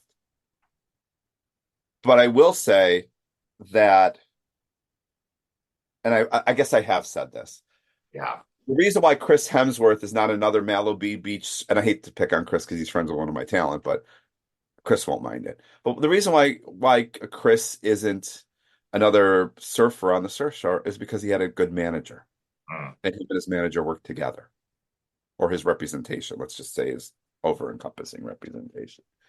And that's the same with a lot of actors and a lot of talent out there. The reason why they're not surfing in Malibu and just another blonde hair, blue-eyed person or what have you is because, 'cause there's 50 million of those people in Hollywood, as we all know, is because of their management team, of their representation team. So I do think it's it's a winning combination. I can't give percentages out, but I do think that it's that a lot of talent have a misnomer that this is my career and that this is, my it is as much your manager or your representation's career as it is yours. Mm. Your manager sometimes in your representation creates the the look and the view of what your fans follow you and like you out there in public, which is vastly different than what you are behind the scenes in reality. And so managers package what is sold to the marketplace. So I think it's vitally important. Talent can bring talent, but how many crappy actors have you seen or I've seen in a movie and say, well, how the hell did they get in that movie? Well, it's got to be their representation at the end of the day. It's got to be their management, how they package them. But one thing those actors, whether they're good actors or bad actors, have in common is they listen to their management. They trust in their management. I think there's a good percentage for talent to be talented, but there's a major percentage more so for a good manager to create that. You could take whoever off the street and make them into somebody. Selena, what's her name? What's her name that's married to Ashton Kutcher? Mila Uh, Kunis. Mila Kunis. Mila Kunis was discovered on the street corner in California where she was after school, and this lady said, "Hey, you want to be in the movie?" And she put her in her first movie, and she's still her manager to this day. And Mila has talked about it, on a podcast, on Mark Maron's podcast, and said, she's gone to my birthday parties. She's gone to my kids' preschool stuff and whatever. Come to my house for birthday. She doesn't invite her other agents. She invites that manager who's been in her life for a long time. And that manager took Mila Kunis and put her to what we are today. And Mila has said, I don't do anything without talking to that manager first. And if Yeah. that manager doesn't want me to do a role, I won't do it because I trust her like family. So, I think the real good actors know how to work with a manager, and the real actors know that, yeah, that manager could work and put anybody on a movie screen. Mm. So, yeah, the percentages is obviously more in favor of the managers because that's the gateway to how you get to the movies, Yeah. or the teams. Has anyone ever gone to you, a client or former client, and thanked you for taking a chance on them? Bearing in mind, if you do ever sign me, I will be like that. Yeah, that is the highest honor. It's more higher than winning a BAFTA or an Emmy, if I can equate it to actors listening to this podcast. It's the highest honor next to God that I can receive from an actor saying, thank you. Thank you for doing that for me and guiding me and everything else like that. I think that's the highest honors. I think in my agency, actors that are divas and self-entitled actors that think they're entitled to something because they had a name in the industry or currently have a name, those are ones that are going to get kicked out of the agency very fast. But I think it is the highest honor when a talent comes to me and says, I was nobody. You created me into the somebody, and thank you for doing that for me. I have a career now. Has anyone in the staff pranked you, or should I say, dared to prank you on either April Fool's Day or Halloween? No, but I've done it to them. Oh, please tell, please tell. I've done it to them and talent. I have done it to them, and talent. So, I've done that. I've done it where I'll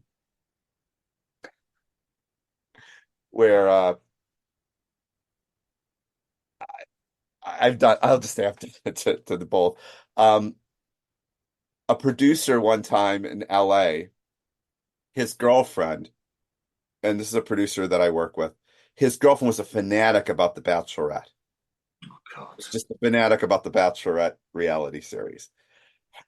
And they were going out to dinner. And and the producer guy was already working with my client from The Yeah. Bachelorette. And I said, why don't we just have him show up for dinner? And he impromptu showed up for dinner at their table. Um, but we cleverly did it where the producer friend, he went to the bathroom and the bachelor guy showed up and put his hands over her eyes. She thought it was her boyfriend doing Oh something. no. And it was this, and the bachelor guy sits down and he puts a rose on her dinner plate.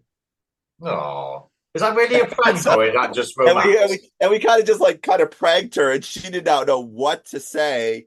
And the producer guy knew what was going on. We all knew, Yeah. we staged this thing where he would just show up at the rest. He happened to be in town and that sort of thing. And he put the rose, and he ended up having dinner with them, kind of thing. Um, I have pranked staff. I have had staff show up in a Zoom room, not telling them the celebrity that we're going to be meeting with. And they just, you got to realize my staff, some of them are in their 20s, early 20s Yeah. to mid 20s, and showing up in a room like that, and the actor just sitting there, and then celebrity actor will say, or actress will say, "Oh, I've heard a lot about you, Johnny or Sally or whatever, and he talks about you all the time. How are your three dogs?" And like they sit there. You finally, I guess I've pranked them in that way, before. Um, I pranked a client in England, actually over by you one time, where I turned to him and I signed him when he was under licensing age, And he was always getting these fabulous auditions. He actually made it toward the end for one of the Marvel roles. And one day I come to him and I said to him, well, I said, there's this famous actor. He's going to drive. He lived in my client lived in Cardiff. So he's going to drive midway up to Cardiff to see you, meet you halfway from London. My client's like, oh my God, why would he do this? I said, because he's interested in you being in his next production. Um, he's like, oh, okay. I said, but here's what I want to do. I haven't talked to his mom in years since I signed him, and he's now over licensing age. So I said, let's prank your mom. He's like, what? I said, just go and tell her that I want to have a talk with her. I never want to have a talk with the parents. Like I never talk to them, and this woman knows it. She's a wonderful lady. And I get her on the phone and I said, sometimes your son is a bridesmaid and sometimes, he's always a bride, but he's trying to make it to the end to be a bride. And, I was just like doing this bridesmaid. He's always a bridesmaid, never a bride kind of scenario thing. She goes like, yeah, I know. We were thinking about him, leaving the industry and all this kind of stuff. And I said, well, today's the day for him to be a bride. She goes, what? And I go, Elijah Wood is going to drive up halfway to Cardiff to meet and she starts flipping out on the phone, um, to me. So I like doing those things because I like seeing the joy in Yeah. people's faces, and I like seeing the excitement, in that case for their child to say, hey, what he's doing is being recognized by these people. He didn't get the role, but that his craft is being recognized, that he is worthy of staying in this industry and sticking it out. Um, so, I like those things. I like those very heartwarming kind of pranks that I do. But it's it's fun. I like pranking talent too. I think it's fun to prank talent every once in a while. Um, and I've done that. I've done that. I've done that at a runway show. You like fashion, so I've done that at a You runway like show. that? I did that to two NBA basketball players at a runway show, from our sports Oh division. God. Yeah. And they didn't know what to say, 'cause, well, they were talking about the women walking in front of them on the runway, which I thought As was they very, do, because they're men. as these sports guys have it. Not all of them do it, but some of them do it. And they were talking about, like, oh, she looks good in that dress or that mini skirt, or she looks good in that bikini, or what it was.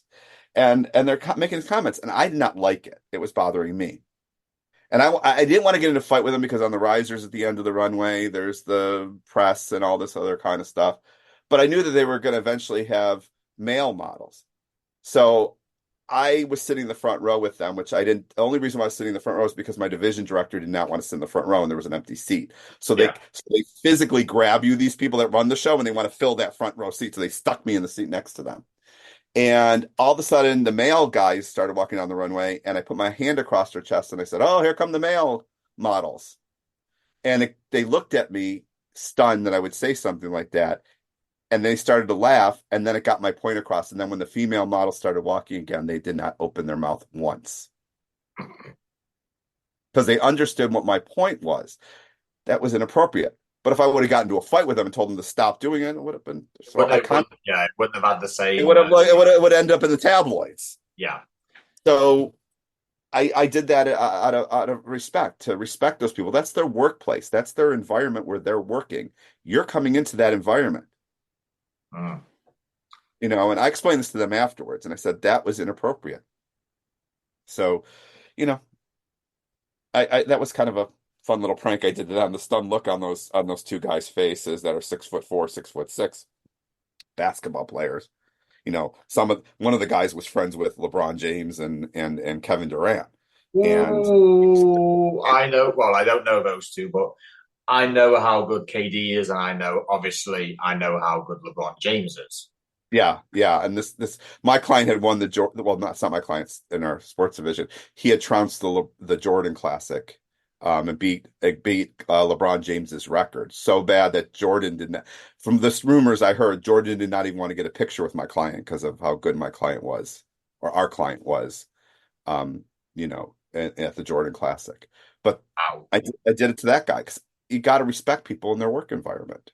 This is what they're doing, and I thought it was highly inappropriate, and I wanted to protect I didn't represent those models, but I wanted to protect them. Yeah. And so that's what I did in a way that got the point across of stop what you're doing. Here's a question. What ideas do you see, or I'll say what's the word I'm looking for? An extension of talent managers in the future.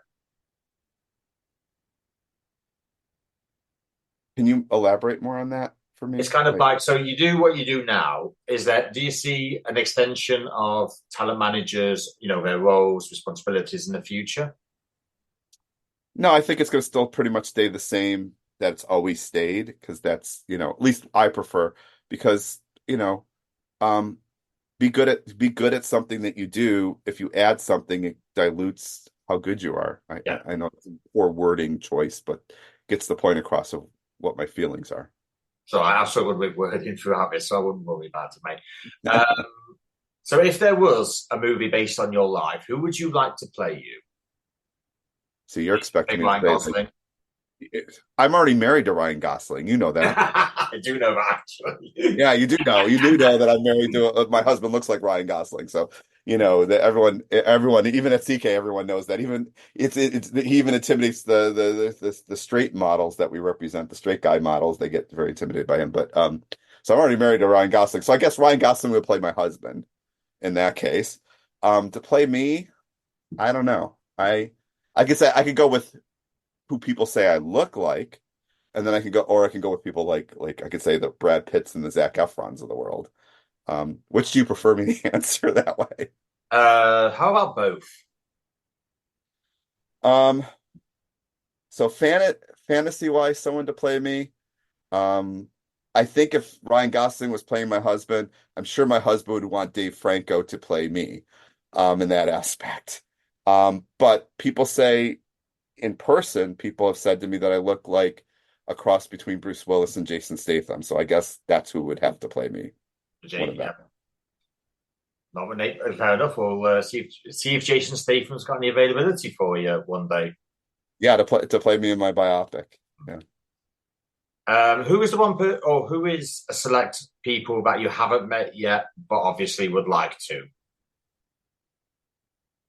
I haven't really met anybody that I haven't met that I would like to meet. I really I don't have anyone on that roster that I that I want to meet. Yeah, I'm really not a celebrity file. yeah, I'm not one of those that, it it's funny because I think I've already kind of met the person that I wanted to meet that was on my list, which was Vanessa Williams. mm, Um, she's from the same hometown I am, from Buffalo. Um, you know, when I was getting married, her wedding was at the same time as my husband's and I. We got married in our hometown, my hometown of Buffalo, New York. So I so meeting her, I think, in a passing conversation, I think was the highlight because I really liked her. And I adore her. It'd be like, most people meeting Beyonce or Taylor Swift. To me, if I met them, that would be as the highlight of meeting Vanessa Williams. Um, but meeting her was great. And it was a great time. It was a great wedding present to have met her in passing conversation since her wedding was going on around the same time ours was, in Buffalo. Uh, but I've I've met a lot of the people that I wanted to or felt like you know, you know, I should meet. You know, it was, you know, it was it's an honor. I mean, my husband and I got married, since I was talking about our wedding and Vanessa Williams and all that. My husband and I got married. We were supposed to have we were but then he ended up going on a book tour. Al Gore was supposed to officiate our wedding. Um, the vice president, the guy who invented the internet, who sits yeah. on the board of Apple, he was supposed to officiate our wedding. But he ended up having under contract. He had to go for a book tour and he was going over to Europe. But I think we got the next best person to officiate our wedding, and it was important to me. And it was a family court judge who prosecuted the first female marital rape case when she was a prosecutor. And she's friends with Oprah Winfrey. And so having someone that iconic who, because I grew up and my mother was a very dominant figure in our family. She owned the business. My father worked for her business. My mother was my focal point growing up. So I grew up in a very female, heavily dominated. So to have someone that iconic in female history and civil rights for females officiate my wedding, I think that was such an honor to have her do that and take that on. Um, you know, and it was it was important for us. I mean, my most people don't know that my husband is related to Pocahontas. He's a descendant of hers. Yeah. You might not looking like Ryan Gosling as he is, but Some would say but his beauty has evolved. yes, but if you Google his name, he's on the Pocahontas registry with an ID number. Um, so we incorporated the Native American Pocahontas, some of her sayings into our marriage and our wedding ceremony.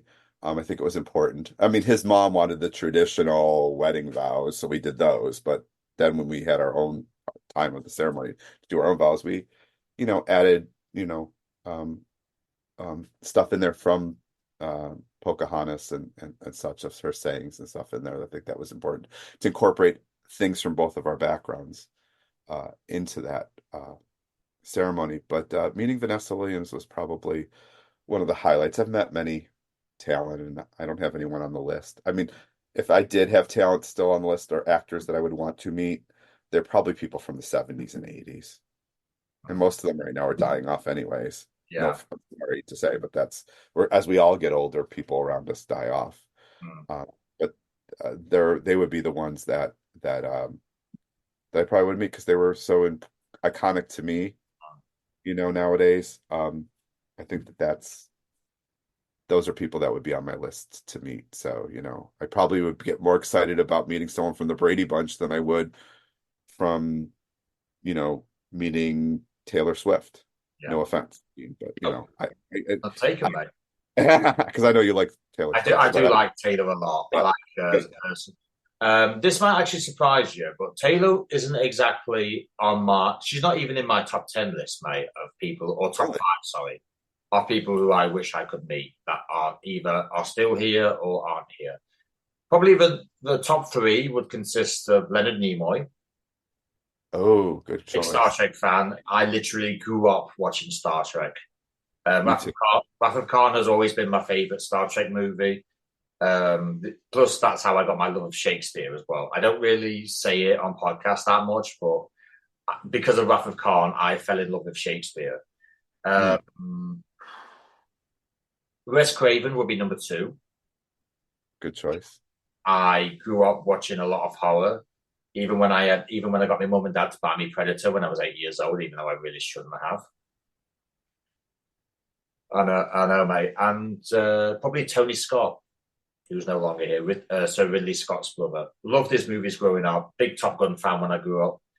So I'm not going to say I wouldn't want to meet Taylor, but as far as I'm concerned, those are the three men who formed my childhood. I'm not just saying that there's been women that didn't inspire me because there has been, but as far as people I wish I could meet, those are the main three that I wish I could that I'll never be able to. Close fourth is Kevin Conroy, who voiced Batman since 1991, I think. Still gutted that I won't be able to meet him after I literally grew up watching the animated series. I've got every single Arkham game that he voiced with Mark Hamill in. So I think I've actually had them on three different consoles. That's how much I love them. So yeah, if you want to go into ones I probably would not meet, those are the four that I would literally wish were into existence for one day just so I could meet them. It's surprising because a lot of the staff will ask me like, "What are you currently watching on TV?" or "What is your current thing that you like. And I said, if you go to my streaming services right now, or you look at what I'm watching, it'll probably surprise you. My staff say to me, so what is it that you watch? Because people are always wondering like what a talent manager watches or what I would watch. I don't know why. And I said to them, if you go to my streaming services and you look at my list, you will see mostly 70s and 80s shows. Yeah. And at lunchtime, to decompress from CK to have my lunchtime, I'm currently watching the Waltons. Oh, yeah. I used to watch them on a Sunday afternoon or Sunday morning. I forget which one it was, but yeah, I did used to watch them. Yeah, Um, I watched the Waltons. I watched the old 70s and 80s shows. I will tell you this, I don't watch anything my talent are in. I just don't because they'll want me to comment about it. I don't want to yeah, and you're comment. like, no, I'm not going there. I'm not doing I'm that. not going there. I'm not watching. My My life husband, is stressful enough looking after you. right? My husband will turn to me and say, "Oh, why aren't we watching the next season of this show?" And then before I can get it out, he's like, "Oh, you have a talent on that show," Yeah. and I stop watching it. Although, if in fairness, if I may be so truthful, um, I have really struggled since the last 4 months because it's kind of like I'd rather watch, say, the Grand Tour. But to be fair, I've always loved the Grand Tour slash Top Gear. I've always loved that because I'm a big car ball. Reacher, I really enjoy. But aside from that, you'll probably have me watching stuff on repeat. I mean, as far as movies, oh, can't get any better than John Wick. But it's kind of like when I look for something to watch nowadays, it's kind of like, do I really want to watch that, or would I rather just watch something that I already know and love? Yeah, I mean, what I watch by myself is different than when I watch with my husband. My husband and I right now are watching Jack Reacher. Oh, I You know, love. Are you on we season one or we're two? one. Don't ruin it for me because we're one I away from won't. this episode of this current season. So we're on episode 7, and we have to watch 8, the Ooh, final one. So we just got finished with 7 last you'll love night. it. But Honestly, we like Richard. But we've been following Alan Richardson since he was on Blue Mountain State. gee, that's going back a bit. Yeah, and we loved him on Blue Mountain State, and we used to watch. I encourage everyone to watch the show; it's hysterical. But we used to watch Blue Mountain State, and we became fans of him since then. So we saw him up on Reacher. I just read an article about him that he says that he like basically destroyed his body to get that big for Reacher. Yeah, He's not a big guy. He's usually got a swimmer's build. Most people don't know this, but on he's Blue really Mountain State, tall. he's tall and he's very thin, and he's defined, but he's very tall and thin. Almost like a Michael Phelps kind of build. I think he used to model for Abercrombie. But he's got that kind of build. He doesn't usually, but he did this for Reacher. And so I read that he kind of destroyed his body doing that. Yeah. Yeah, it wouldn't surprise me. Tom Hardy has said his body hasn't been the same when he bulked up to play Bane in Dark Knight Rises. Yeah, I mean, a lot of these actors, make such sacrifices to make sure that they present. Those are the great actors that make sure that they represent. Yeah. I mean, if you look at Hugh Jackman, he's not always ripped. If you see a tabloid picture of him, sometimes he's got a pot belly. Mm. And some of it, because of what people see on the screen is not actually what reality is, and you should mix the two up. Actors are real people too. You know. Yeah. What would you say to a younger version of yourself if you could?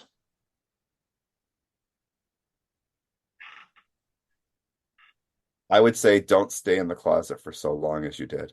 Yeah.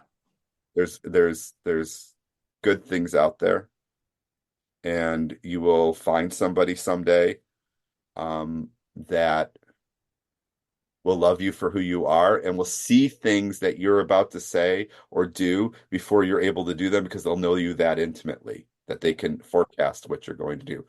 It's my husband. It's interesting because I never dated blonde hair, blue eyed guys when I was younger, when I came out of the closet and whatever. And I end up with a blonde hair, blue eyed guy. You know, I never thought that this guy, like when I first met him, he was out of my league. I felt he was out of my league. There was no freaking way. And it's interesting because a lot of times if we go to an industry event, which is very rarely happens, but if we do go or we run into some people from the industry, they always say, oh, wait a second, he's the supermodel guy dating the Keebler Elf manager kind of situation. And, that's not the case. My husband's in tech. He helped put the cameras on the International Space Station. He worked for NASA. He went to RIT. He's a very bright and smart individual. Um, you know, um, yes, he's attractive.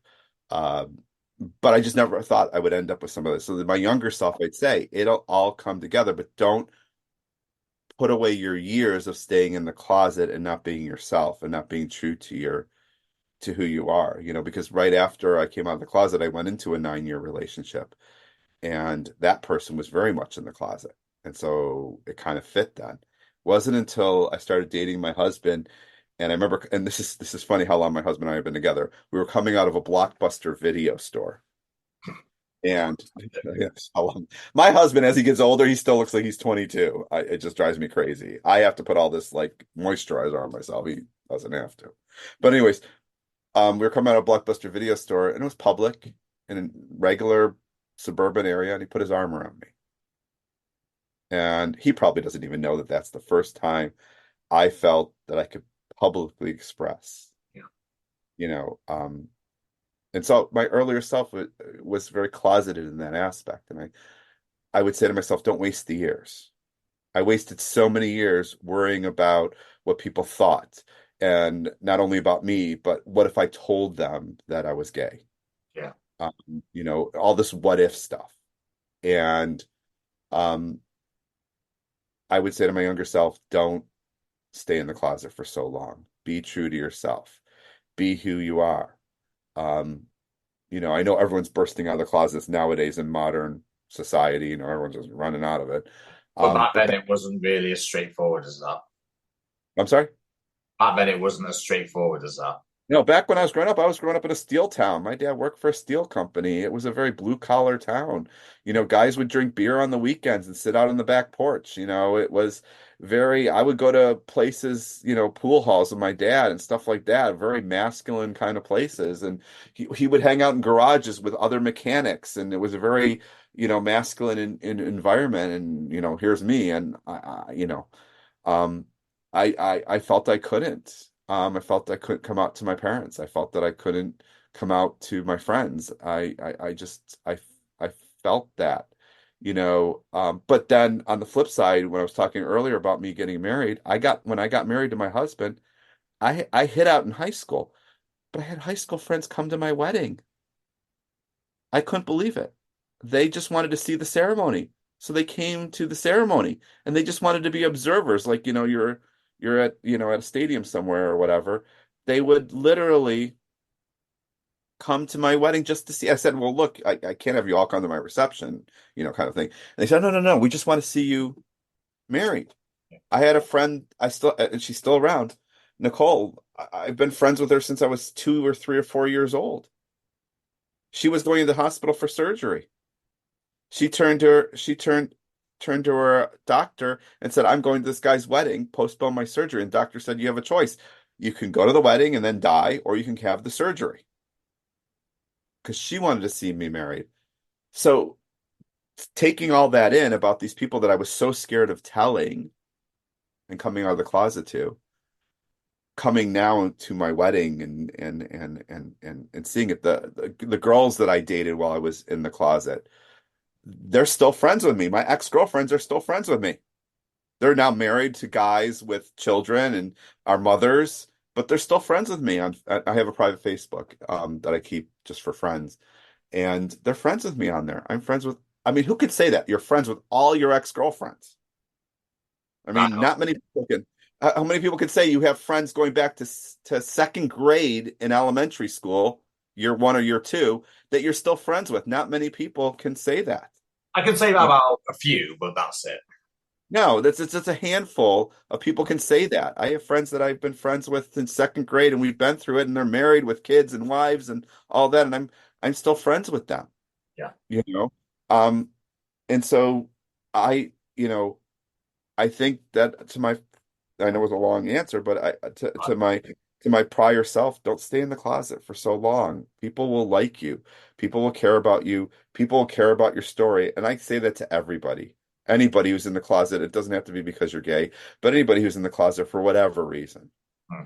and it's easy for me to say it gets better out there, but eventually, you know, Um, my younger self, I would say to my younger self, it gets better. Don't waste those years hiding out and being scared.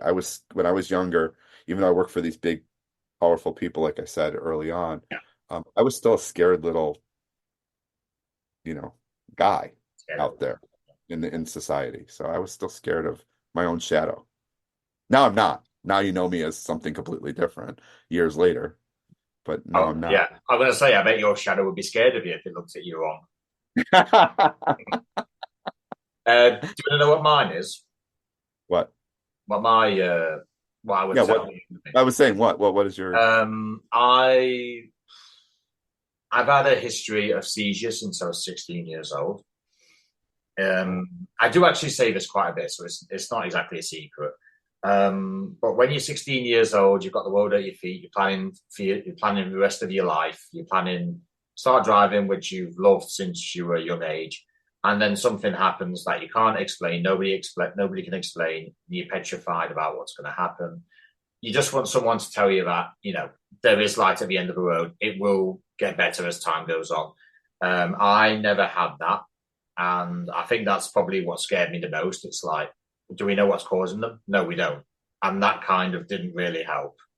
So it was literally like I just had to be careful with what I do. I'm not sure if you know this or not, Craig, but when you have seizures, you can't do probably about 60% of the stuff that you normally would on your own. So can't operate heavy machinery, can't really climb ladders. One's very very high up. You can't go skydiving on your own. Risk some stuff like that can kill you. And for about 5 years, I was kind of like, is there an end in sight? Will this get better for me? Unfortunately, for 5 years, it didn't. But I would actually like to go and have a word with my 16-year-old self and then just say, it's going to be a long road. You're going to be tested. There will be a lot of tears. There will be a lot of emotion. Your family's going to be put through hell. And you will thank them for it at the end of the day. But it will get better. And that thing you want more than anything in the world when you're 16 years old, you will have.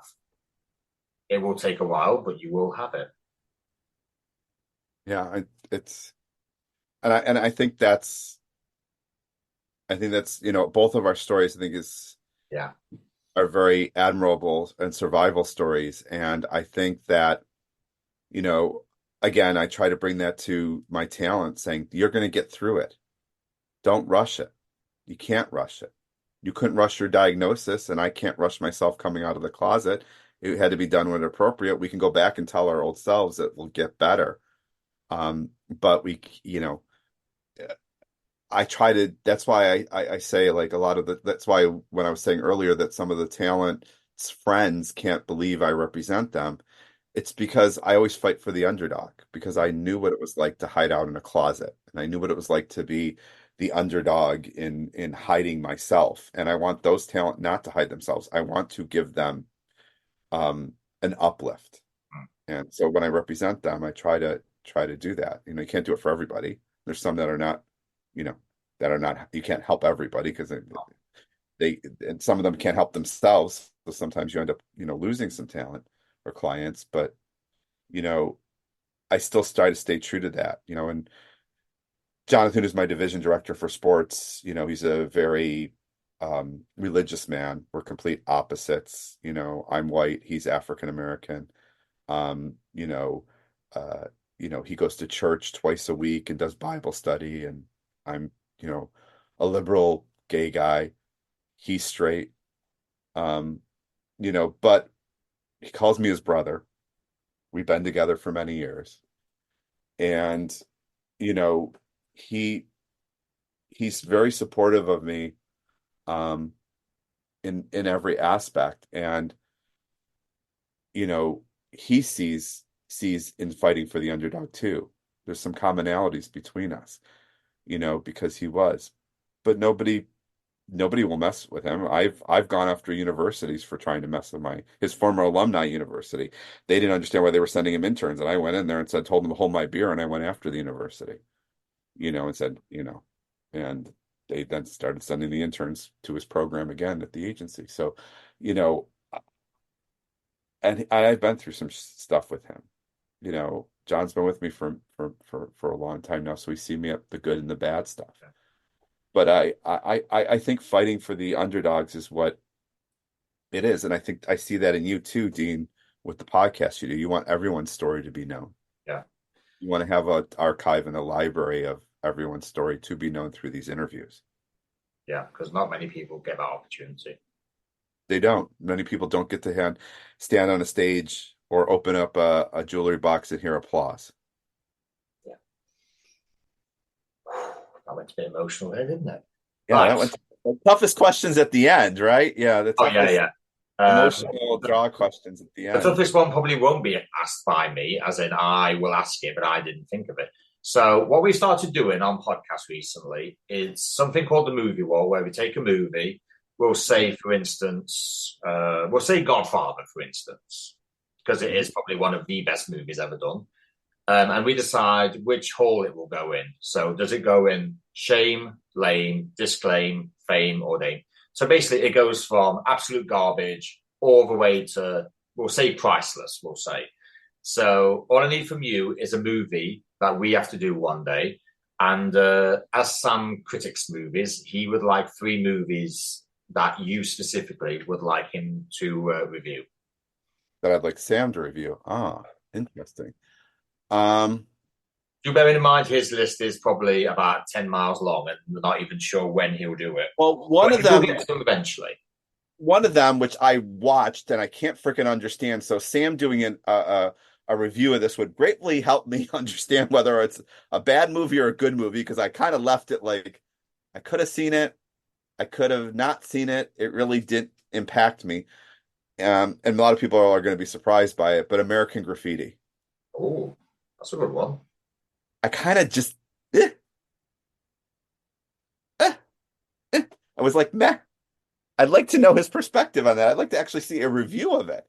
Right, I'll see what I can do. Is that the only one you want to do? Or do you want to submit another two?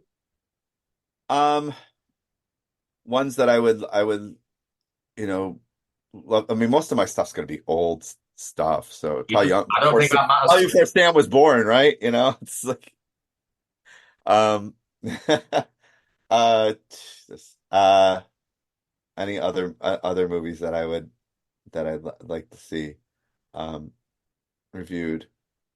Actually, the original Terminator. you. Oh, have we got to tell you about that? I really would like to see a review of the the Right.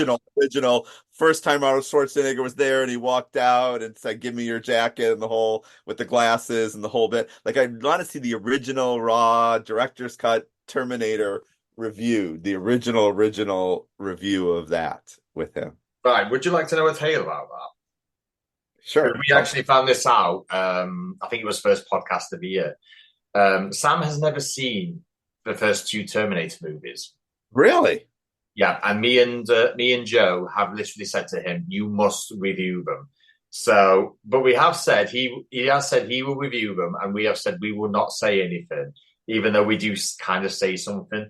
But the only thing is, how can I say this to him without actually saying it? I'll tell you what, I'll Uh, just say, "Oh, my guest wants you to review Terminator." I didn't put him up to it; he just said it. no, I said it. You didn't put it up Yeah. to me to say it. I would like to see a review of that. I think I'd be curious on what his perspective would be on those two movies. I don't think I have a third, but I think out of those two movies, I think We'll I'd say be curious. Terminator and Terminator 2 then. That can be three movies. By the way, the guy in Reacher from Terminator, Oh yeah, Robert Patrick, yeah. yeah, he's in. Right, I've just sent that to the producer, so she has a copy. Okay. Right, so throughout a lot of 2023, I got a lot of questions from 2023's guests, as I'm sure previous guests of yours will have informed you. So I have actually picked out five for you. So I just want to know your honest answer. That's all I need.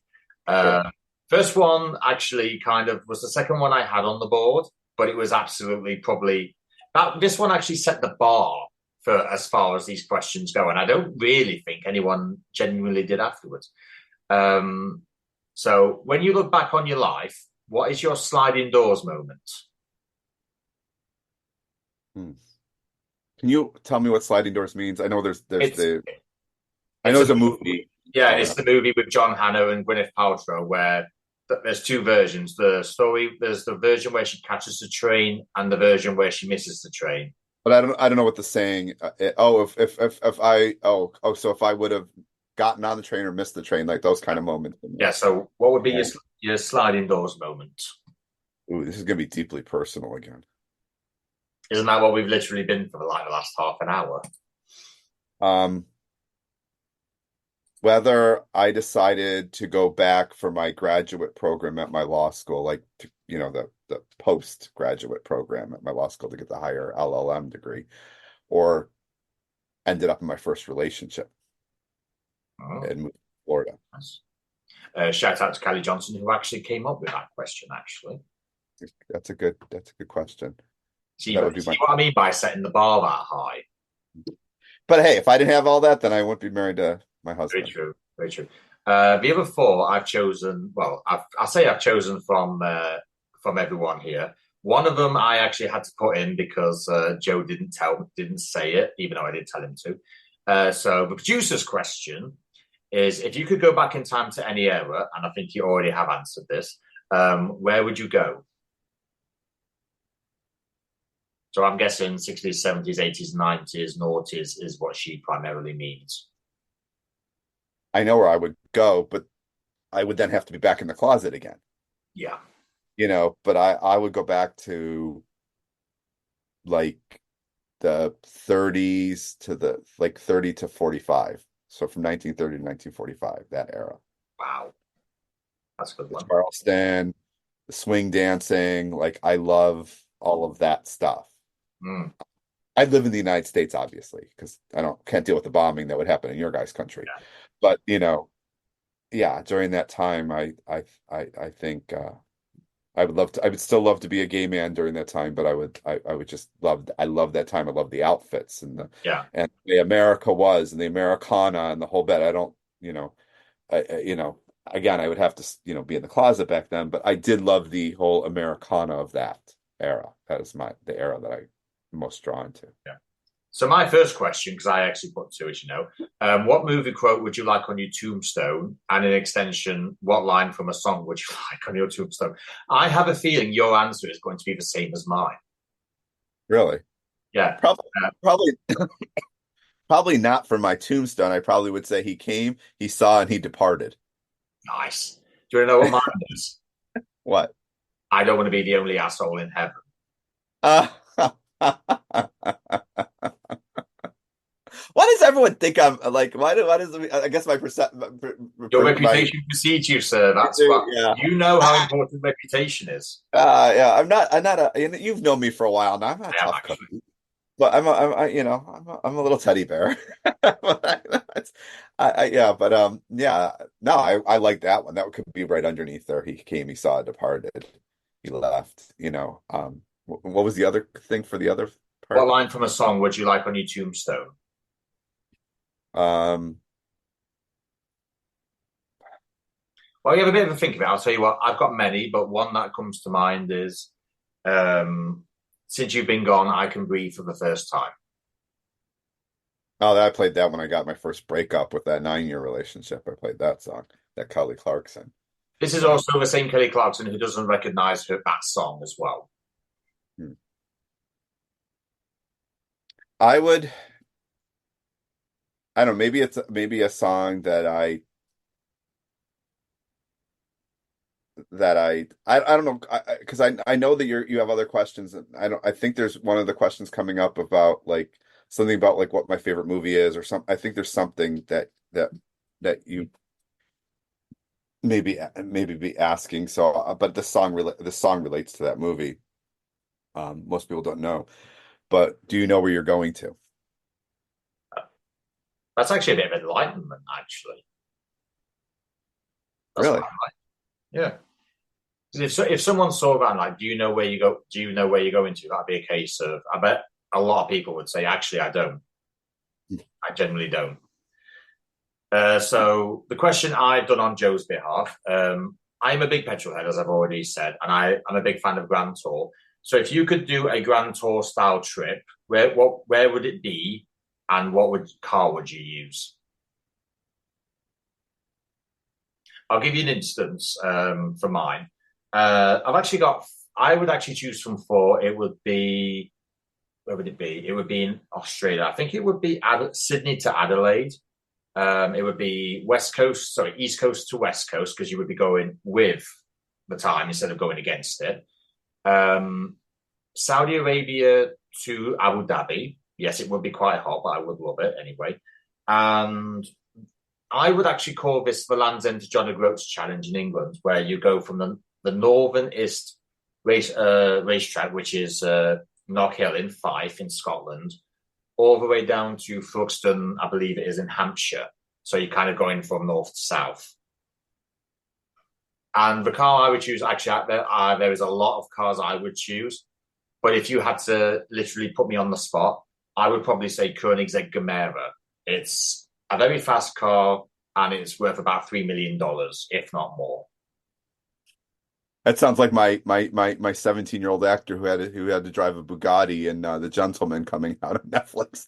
I'm so envious. I really am so envious. I love that car. I didn't know what a Bugatti was. I had to look it up actually. Which one is it? Is it a The one that they only made or a like so many Chiron? of them. They were made by hand, and there were only so many of them made. That could be anything. How old is it? A Chiron, as it's pronounced. It might be. I know it's a real expensive one for the movie. I think it's like over $3 million or That something. might be a Chiron then. Yeah, it's a really expensive one. Well, I'd have to have a car big enough to take my dogs with my husband because our dogs are like our children. So Range it'd have Rover. yeah, Range Rover is probably what it would have to be because at least it's reliable and I can get out of the mud with it and have to be a 4x4. Yeah. Um, I would probably I'd fly from here to London, pick up the car there in London, drive through the tunnel because I always wanted to see the tunnel to France. So I would go through the tunnel, and then I would go stay some time in France, and then I would travel up to Normandy, and then eventually end up somewhere in Amsterdam. I like that. The reason being is I'm a big World War II person. I like the history and historic. I've seen everything on World War II. I've watched Band of Brothers. I've watched the whole Saving Private Ryan, the Pacific. I've seen all of that. And I've even seen the documentaries. And then I would end up in Amsterdam because that's where my mom was born. So I'd want to experience No, living up in that area and that sort of thing. So yeah, that's kind of where I would, you should. you know, that Range Rover would cost me a lot in gas though. Depends on which one you use, if you use a petrol or a diesel. The only thing is, when you are driving in France, you would have to be very careful because they are strict when it comes to driving. Basically, when you finish, go on Google's type, what do I need to drive in France? And the list will probably blow your mind. It's Really? You can't just have an international license and just be able to drive there or no? Wow. you have to drive a fluorescent jacket. You have to drive with a fluorescent jacket on. I don't know if that will Are still you apply. kidding me? Really? I think it's something like you have to have a fluorescent jacket on, you have to have a triangle in the boot, and you have to have about 7 different things as well in the boot, all to manage a breakdown.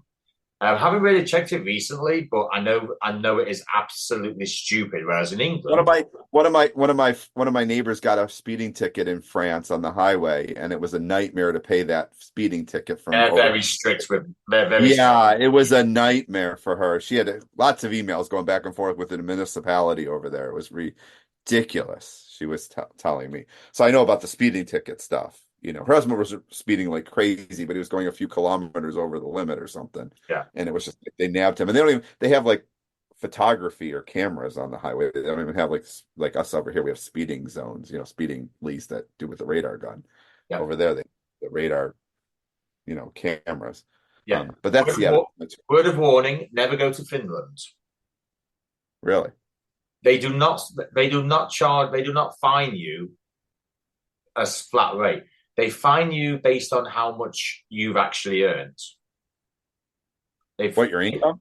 They will go through your tax returns and then they will fine you that way.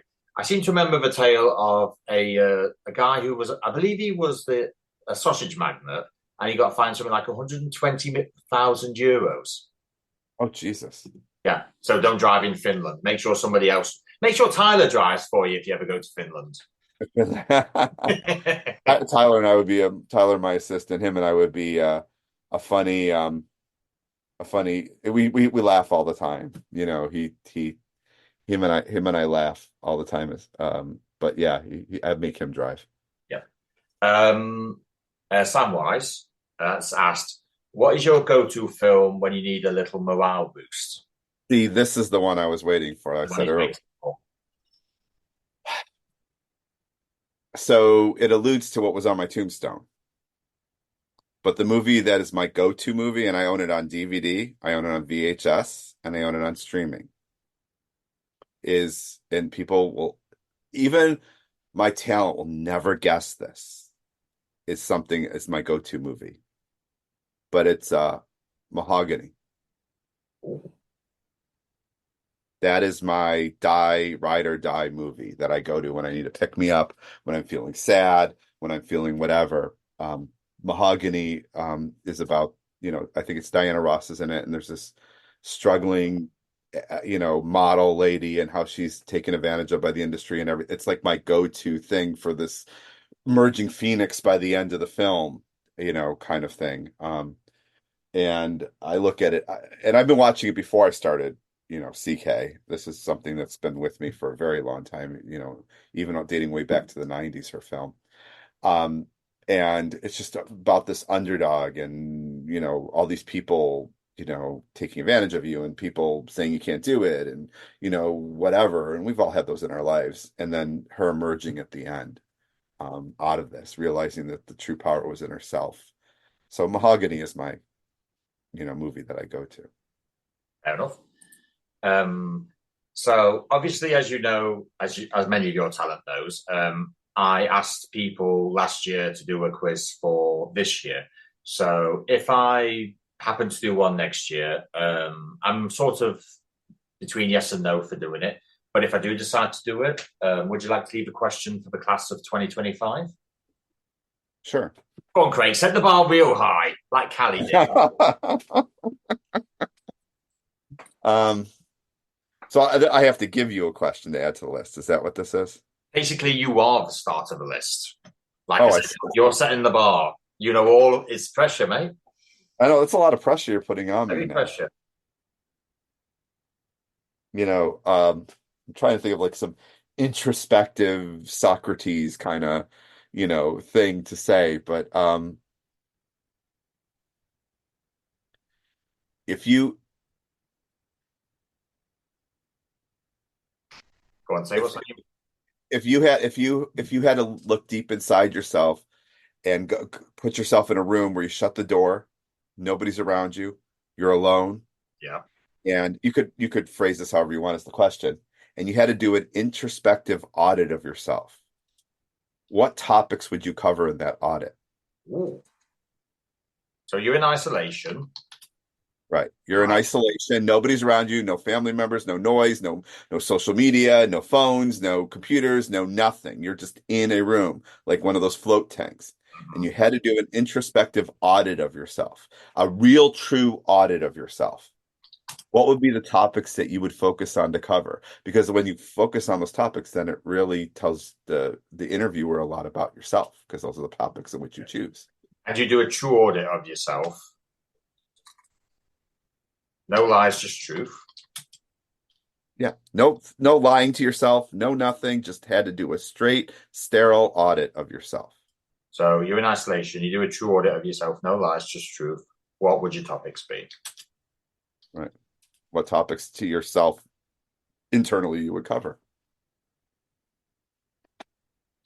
And that will show you what is most important. Yep. So just double check this. You're in isolation. You do a true audit of yourself. No lies, just truth. What would your topics be to yourself? Mhm.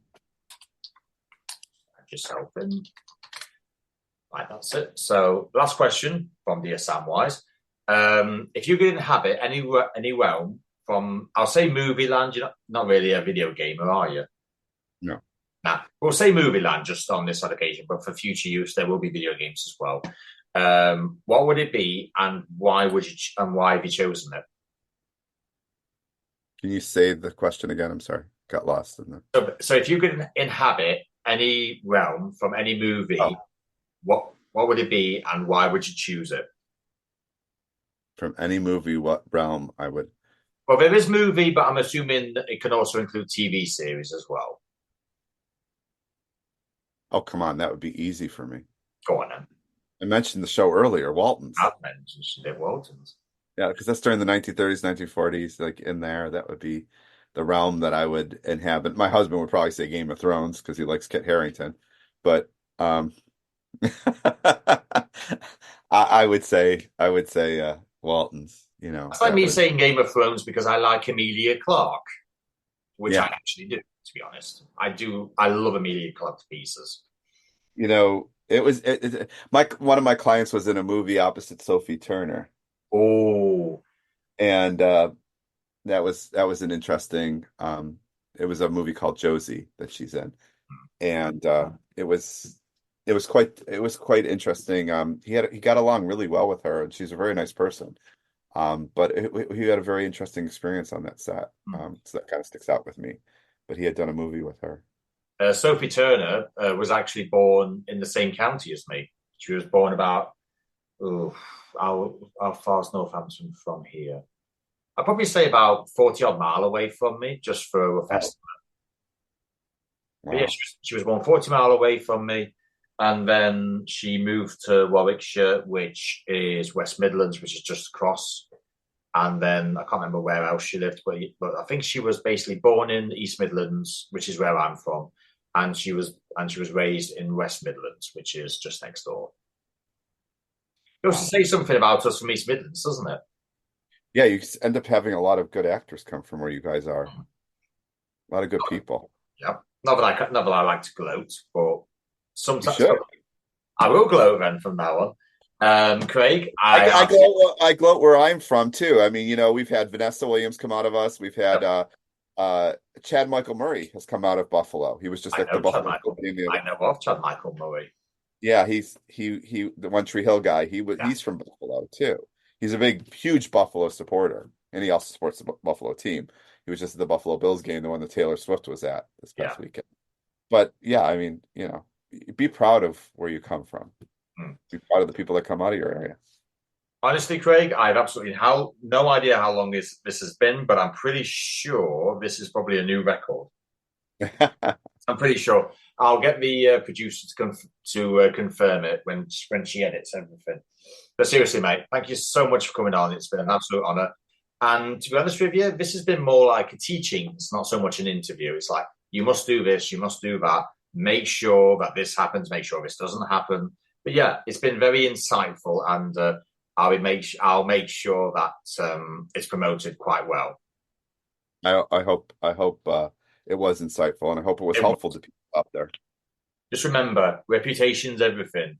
We've proven that between us. Well, thank you. And on that, ladies and gentlemen, Craig Rogalski.